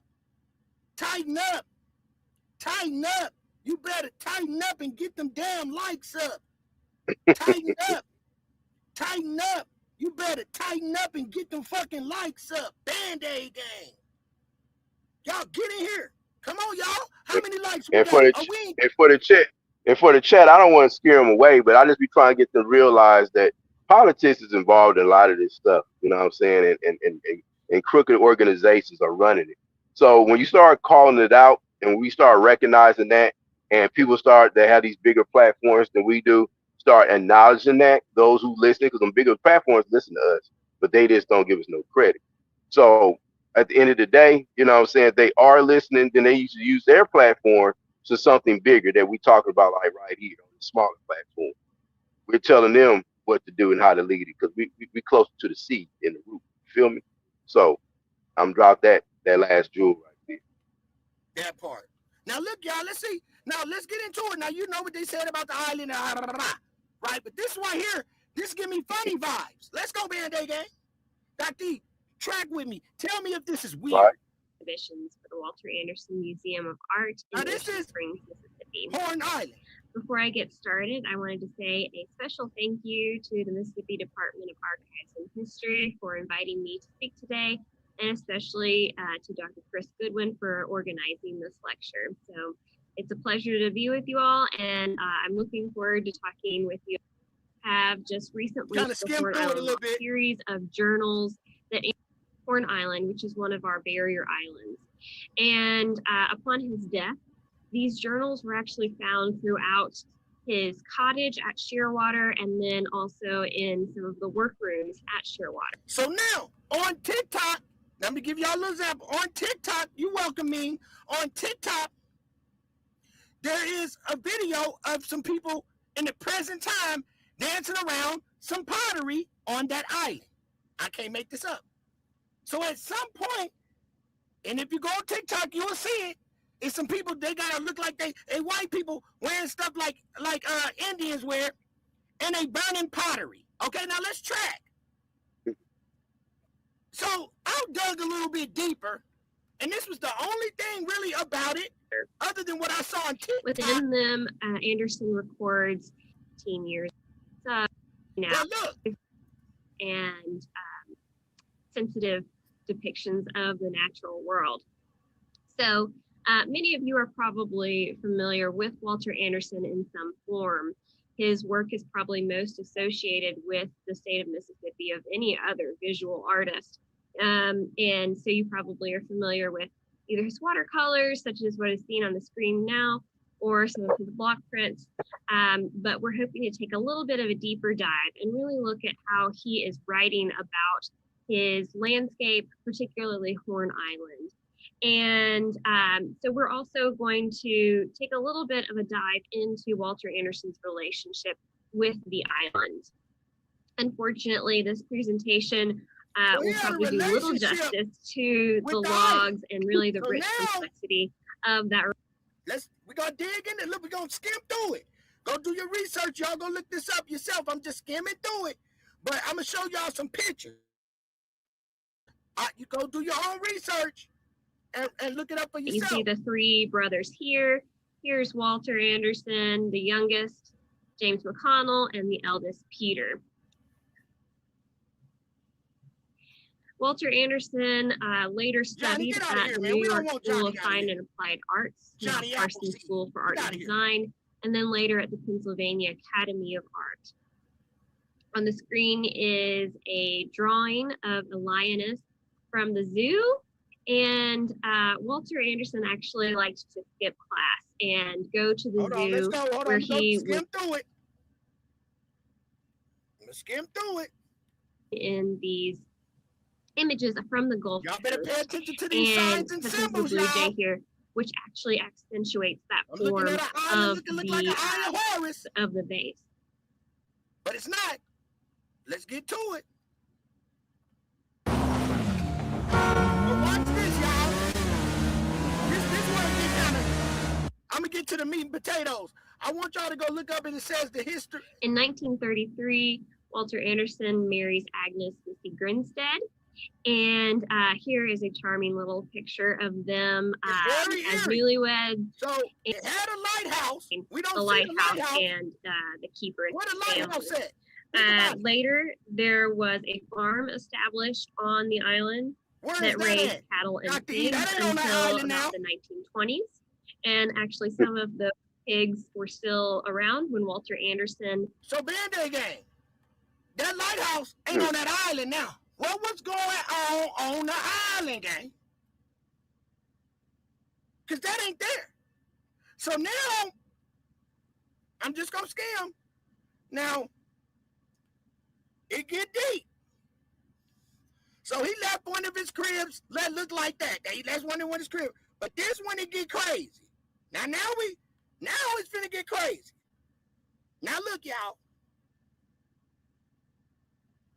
What happens with the clouds and all He even went so far as to create illustrations of his favorite works, such as The Rime of the Ancient Mariner, Darwin's Adventures of the Beagle, Alice's Adventures in Wonderland, and Don Quixote. And these are not just one or two illustrations of each of these works. These are about 200 illustrations per work.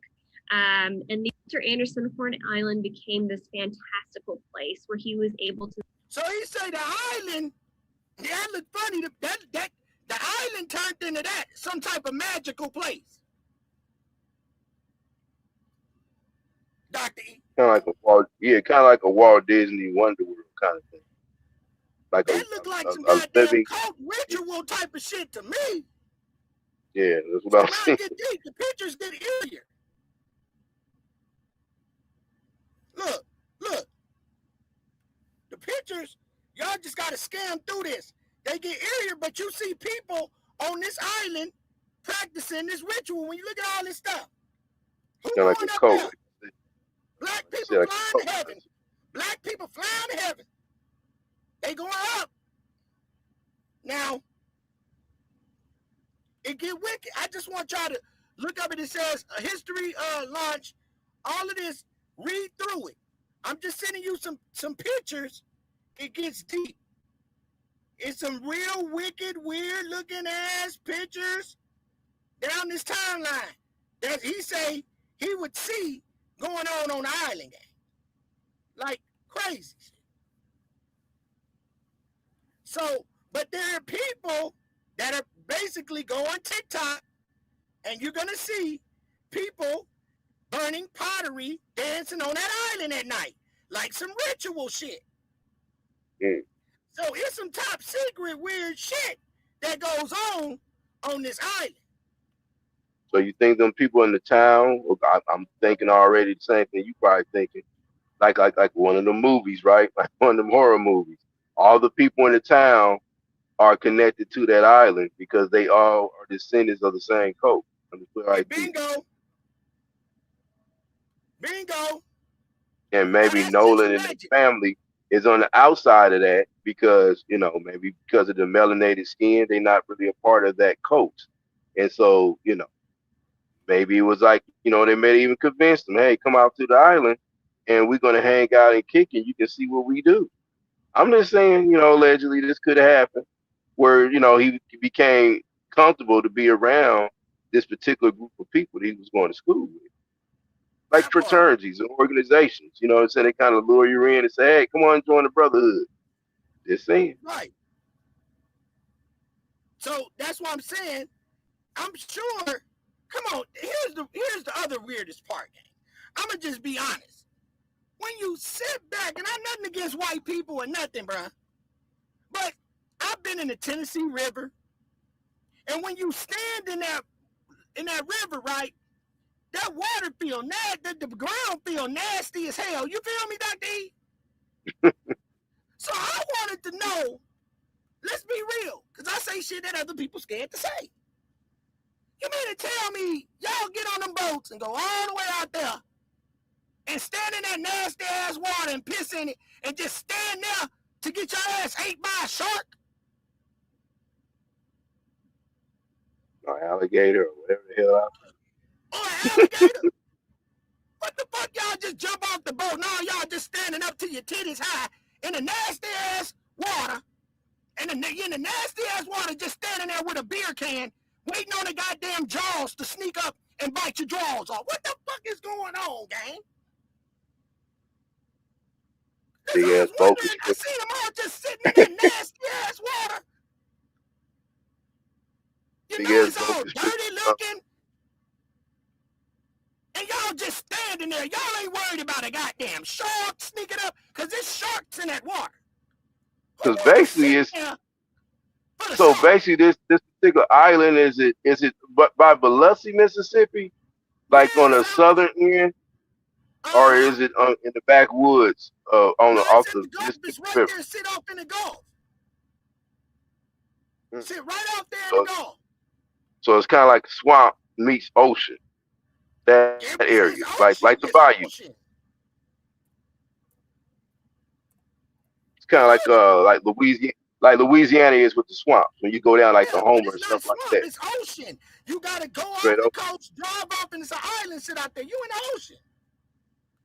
Okay, I got what you're saying. I got you. Yeah. You in the ocean. So you actually in the Gulf, like you saying. You leave the coast of Mississippi and you go out to this island and say about what, 10 miles out? How far is it out? It takes about an hour to get out there. Damn. It takes about 5 minutes to get there. That's already kind of suspect. You know what I'm saying? You think of a brother, when it comes to boats and rides, I think we kind of share, both of us got relatives and family members that have boats, but it ain't really that big a thing that we just kind of like, we've been doing this for years. You feel what I'm saying? And just go out there and get some boats and go riding somewhere, I'm just saying it's kind of been, a little funny with that one because it's like, we just don't go with people and go out there in no boats like that. Not saying that we don't have them, cause like we said, we both got cousins that got boats and stuff like that. And I kind of want to take a little boat ride myself, but I don't swim. So I'm definitely gonna be I'm gonna be vest up and have like two socks and everything with floaties on. They'll be like, what the hell? I'm like, man, if I fall in, I'm float. At this point, it's like, man, I'll never get on no goddamn. I wanted to get a boat, but I ain't getting one now. I was gonna buy one, but after this went down, I said, man, fuck that. I'm not getting on no goddamn boat. No, hell no. That's right. So I'm just saying, so in about 70% of the community, I think for most brothers, not saying all of us can't swim, but a lot of us can swim like fish. My stepson can swim like a fish. But at the end of the day, it's kind of like, as a community, we just don't do a lot of water activity. I ain't trying to be stereotypical about it, fully. I'm just saying we really don't have a history of really just like, enjoying the water in that kind of way where we just go off into like, islands. I'm trying to be specific what I'm trying to lead to with this. Right. You know, we just don't go to islands and isolated places to go have fun. That's not what we do as a community. Now, I'm not saying we're not going to get in the boat and go hang out at the lake and fish and stuff like that. So that's a different kind of thing. But to go out there, no, we're going to go to this little hidden place. It's often and cut over there. It's like nobody. The place we where they don't- did rituals and. My bad. No, go ahead. I'm listening. No, I wanted to hear that last part you were saying, gang. Educate me. Well, he pretty much he came in and said the same thing. What the island is? That's what I'm leading up to. We just don't go to isolated places like that to go have fun. You know what I'm saying? I mean, anything we do, even if we got, I don't know, a trail ride. You know, it's somebody's land or somebody's property or it's a park or whatever we go to do the trail ride. We're not just going to go to a secluded place, you know what I'm saying, in the woods. That's not what a trail ride is. If anything, everybody got their cameras out and everybody's videotaping it so the world can see it on YouTube and World Star. You feel what I'm saying? Yeah. So September Virgo said, Dr. E, Biloxi, Mississippi is 9 hours away from Ocean Springs, Mississippi. Okay. But okay, so it's but you gotta go out 9 hours. How got a picture of it. I'm gonna let you see it in just a second. I got a picture of the island. So it's 9 hour boat ride? No, it's probably like a 15-minute boat ride. 15-minute boat ride. But she said how many miles? I'm sorry, I'm lying. It's about a 20-minute boat ride. No, 45 minutes. 25-minute boat ride, one way out. 25-minute boat ride. I'm gonna show you what it looked like real quick. Hold on, and then I'm gonna show y'all this. Hold on, gang. Let me show Dr. E. I want him to be know it. You know, sorry if a lot of you guys know it, but I'm in like my homie. That's what I'm supposed to do. I would expect him to do the same for me. So. An hour. Somebody said an hour. So here's the map, Dr. E. So there's the coast. Okay. It sit right there where you see that finger at. Okay. See it? Yeah. And so it's out from the coast. And it goes. So again, I'm asking the question. 24 minutes away. Sam Diamond said an hour and 24 minutes away. So what is this island supposed to have been for? I mean, for is like the history of it again. They said another thing about it was slaves would escape, and to be free, they would swim to that island, and that was owned by the French. The French owned that island, and then when you came and they rescued you, you can enlist into the military. Oh, kind of like the what they used to call them. Some legions, I forgot the name. So they was part of the French. Basically, so like they didn't. That was just a place you can get. So that was owned by the French at that time, basically. So the French, swim, ain't it? That's a long ass swim. So if you got that forward, well, we're gonna just say they probably had a boat, a raft, or something. If they made it that forward and made it to the shore, they could enlist into the French army or whatever military. Yeah. And then they could be free from the United States government. That's owned by the that's the federal island. That's, you know what I'm saying? That island. That's why I say it gotta be some top secret shit go on, because that's the federal island right So the government still has so it's like Puerto Rico's a territory. Party. Yeah, you can't put a porta potty, a building, or nothing on there. So what do they really do on it? Nobody really knows. But the government. They let rich white people go over there and party. You know what I'm saying? You can get in with and so what I'm understanding was the Carolinas, Florida, and now we're looking at Biloxi, Mississippi, and different places. They have these islands that are in the Gulf. That's in, I guess we want to say, the United States territory. That, like you said, the elites go hide out, and they got duck away, hideaway. There we go. That's what I'm trying to. There you go. So here's the thing. So we just seen the man that made the pottery, right? That he made pottery. The guy that was painting the pictures we just seen, right? Right. That came out there and looked weird and freaky. So tell me, why are these people? So this what goes on the island at a certain time that they don't show us. So let's look at this. Camped overnight.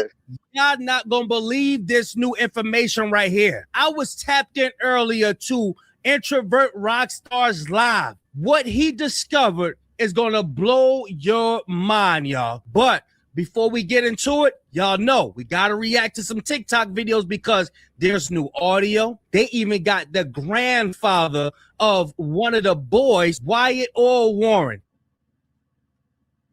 Hold on. They are lying and they telling on themselves in these interviews because, first of all, the time's not adding up. And who in the hell, when they're explaining the story, got all the dates and the times just mapped out? If I'm telling the story from 4 days ago, there's no way I'm going to tell you what time I woke up. There's no way I'm going to tell you the exact time I went to bed, the exact time I spoke to somebody. There is no way. So that leads everybody to believe that they are following the script when they get on these interviews. But let's react to TikTok videos right quick, y'all. Nolan Wells' friends canceled CETO, but was that a breach of protocol or procedure? I'm going to show you their basic policies, and you guys be the judge. So CETO policy is very simple. The immediate lifeline is handing it off to the Coast Guard, especially if there's non-emergency issues. Now, they'll let the Coast Guard know, or they'll call 911 on their own, and they will tell people that they need to wear life jackets. Secondly, they're going to triage the situation, which is exactly what they did. Get coordinates, how many people are on board, what's happening. You do remember them saying, we're taking on water, we're going down.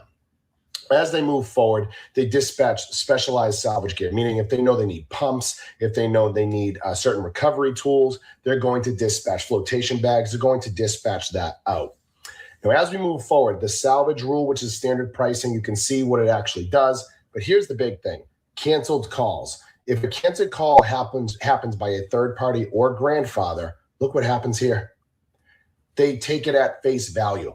They take it at face value. They just naturally believe you. If a third party like a parent or grandparent calls and cancels a request stating the situation has been resolved or handled, CETO will halt their commercial response. However, if a severe distress call was already logged involving a sinking vessel, marine log protocols require that information be coordinated with local Marine Patrol and or Coast Guard to ensure that no souls were left in distress. Here's where problems kick in.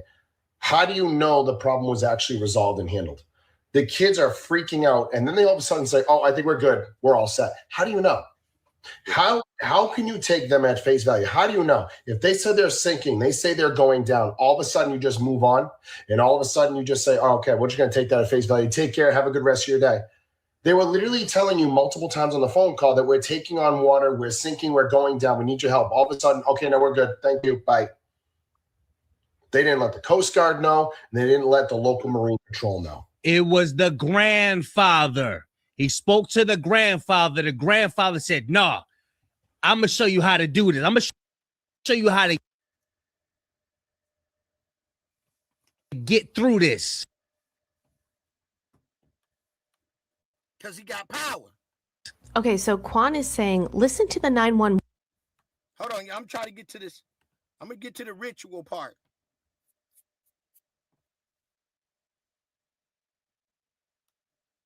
This is why I hate my TikTok on here.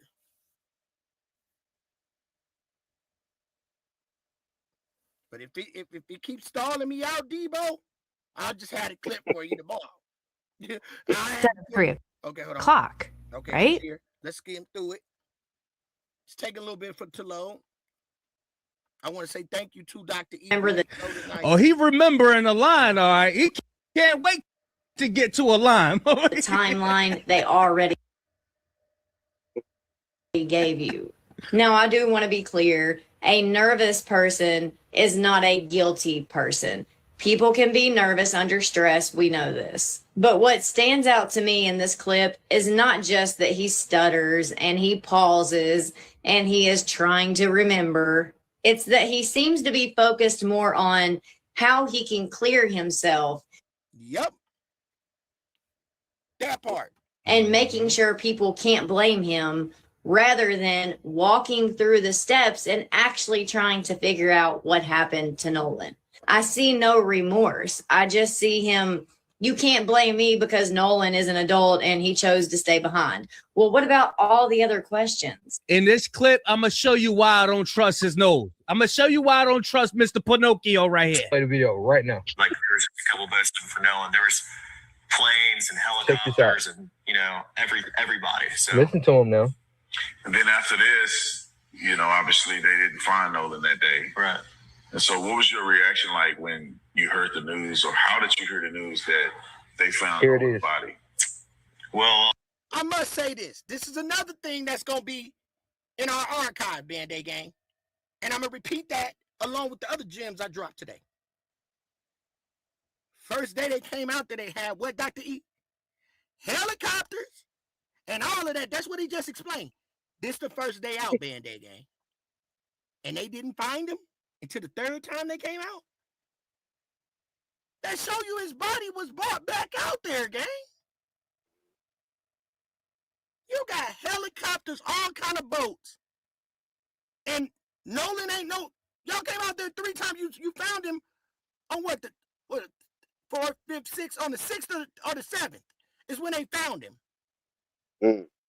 But you didn't find him the first time y'all went out there? If he was face down floating, I'm trying to figure out when you float up.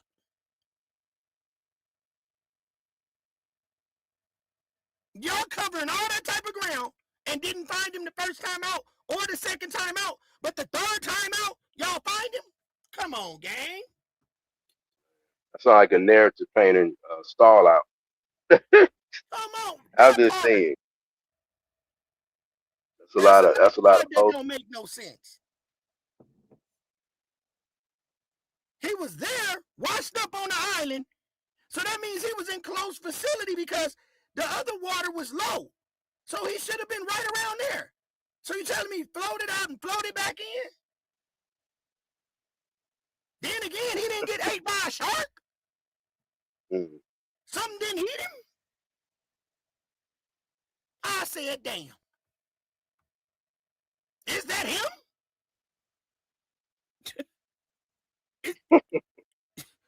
Is that Nolan? I can't make this shit up. Now let's go, Glenn.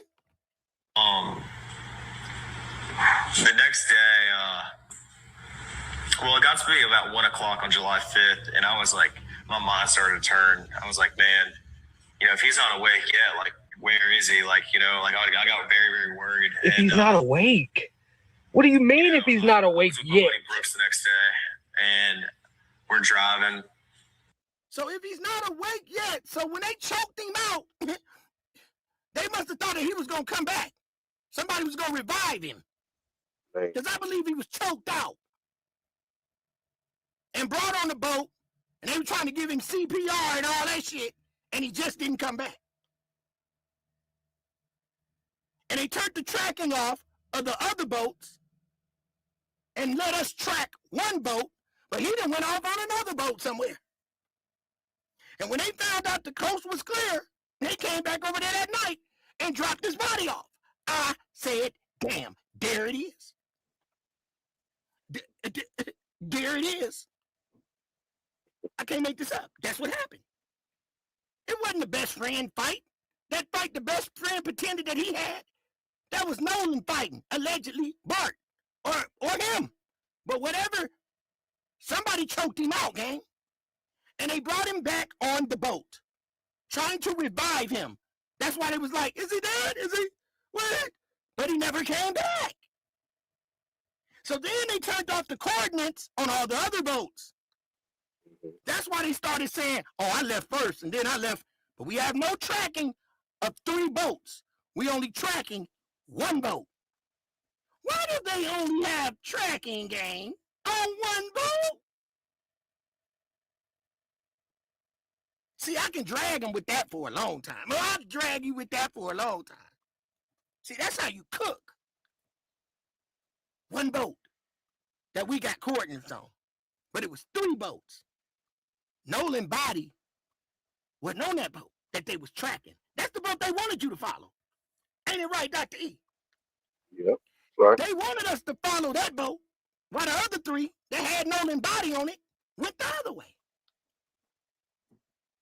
Ain't that right, ain't it? It went the other way. Go this way, not that way. I said, damn, that's the case. And we broke it right over here. Until they can show us 3 different directions that the other boats went. So if the other boats, Band-Aid gang, can disappear off the radar, because they did. They got power. Somebody got power. So not only, what kind of conversation did the granddaddy have?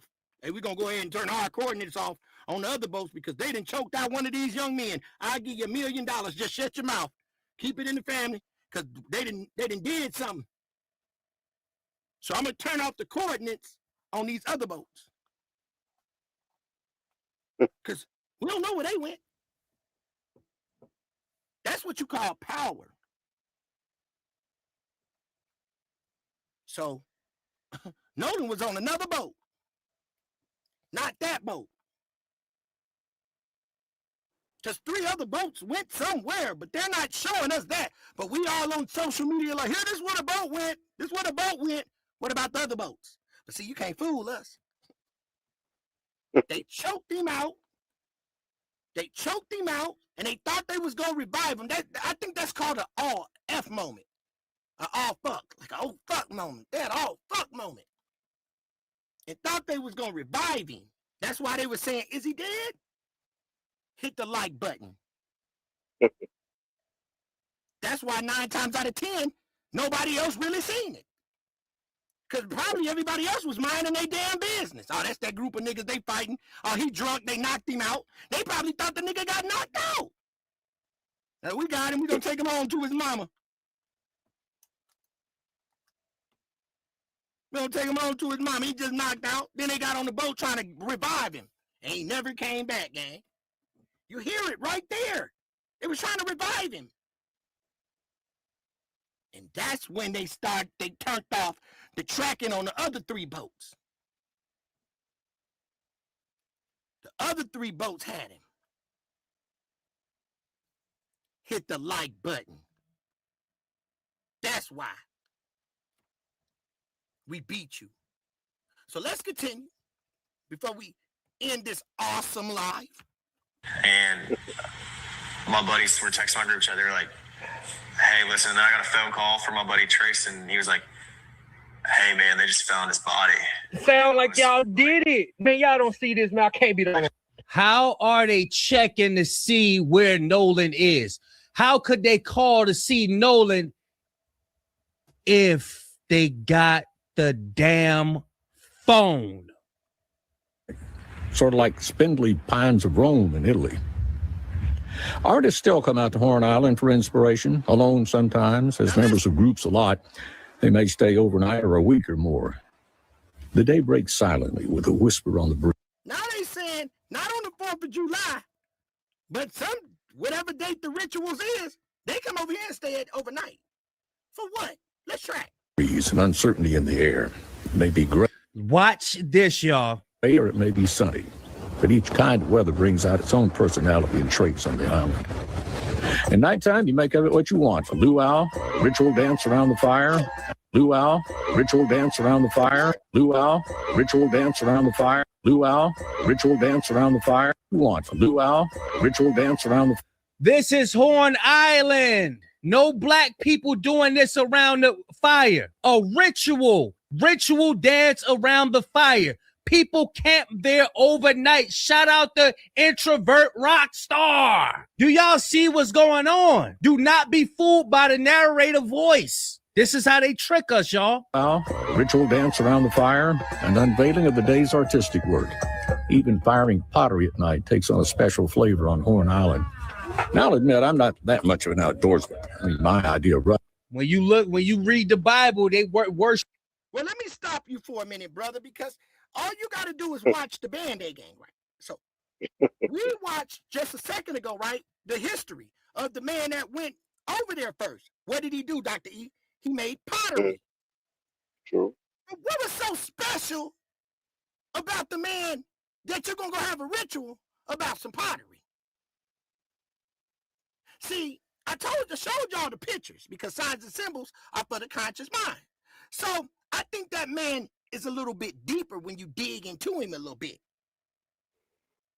So there might be some cult activity because we know he built pottery, and now they dancing around some pottery.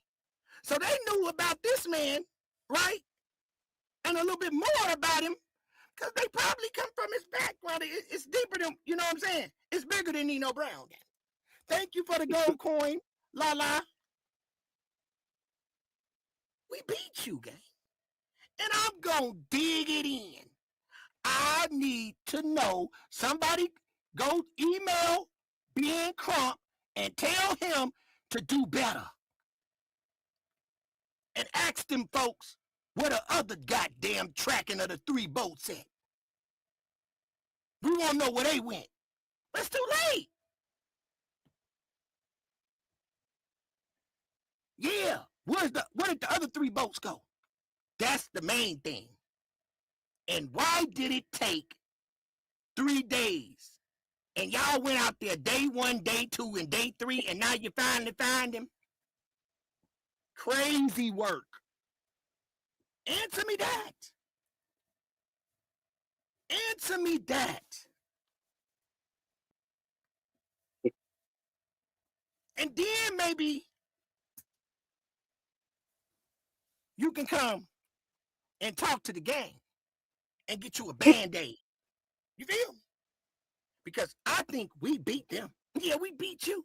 But we can't do nothing about it. So now me and Dr. E and this channel got to keep repeating the same shit over until the algorithms, until these people keep hitting that like button and it run across somebody's timeline and they say, or when they get ready to go and take these boys to court, they can say that. Maybe the lawyer catch me like, let me go in there and ask that question. We want to know where them 3 other boats went. Yeah. And how was they able to turn off the coordinates? And why did they try to play us like some stupid motherfuckers? Tell me that. Tell me why they tried to play us like dope fiends. They showed us 1 boat. It was 3 boats. Dope fiend us, gang. And guess what? For the last couple of days, y'all been being dope fiend. It ain't even dope fiend Don Lemon. They dope fiend Nancy Gray. But they ain't dope fiend us. Because ain't none of them asked what happened to the other 3 boats. Tell me that they done said it. They've been running that damn shit on TV, whatever the old folks say on the TV. But we know it's the internet. The old folks said on the TV they running that dumbass shit. But I'm glad we woke over here. Nancy Gray, everybody over there showing the same thing. The boat went here, then it parked over here, then went back over here. What about the other 3 boats, dope fiends? Let's talk about it. We beat you. And I'm going to do it again. I'm going to keep on, boy, I'm going to kick them in their ass. Boy, hey, y'all hit my like button, get my video in the algorithm.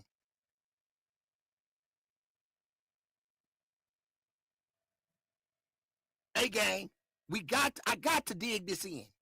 I got to stay on the same thing and then add a little more to it. Because I'm going to press on that. I'm going to stay on that.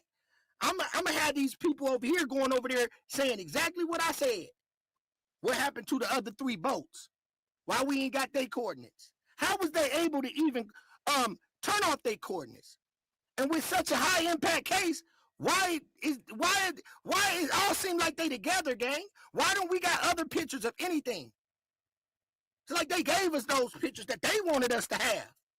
We don't see it was 11, 16 people on 1 boat. Well, 16 people. We ain't seen no pictures showing none of that. Like they said, we'll give you this picture, this picture. Y'all ain't got no pictures.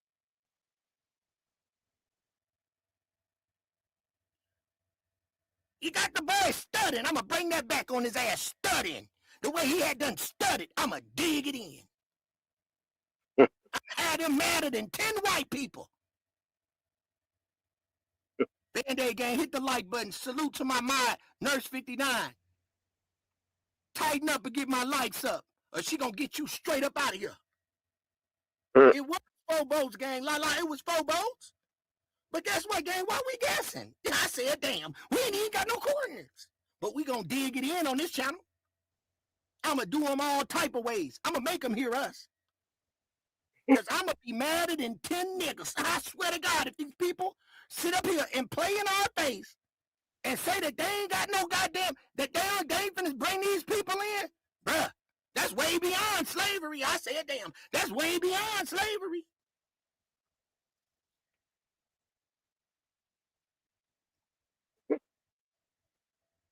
I can't make this up.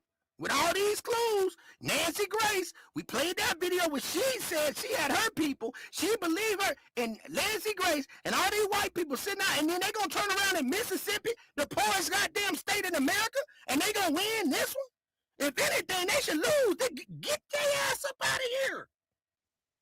Mississippi got that much power? So we know where the head clan meeting at right there.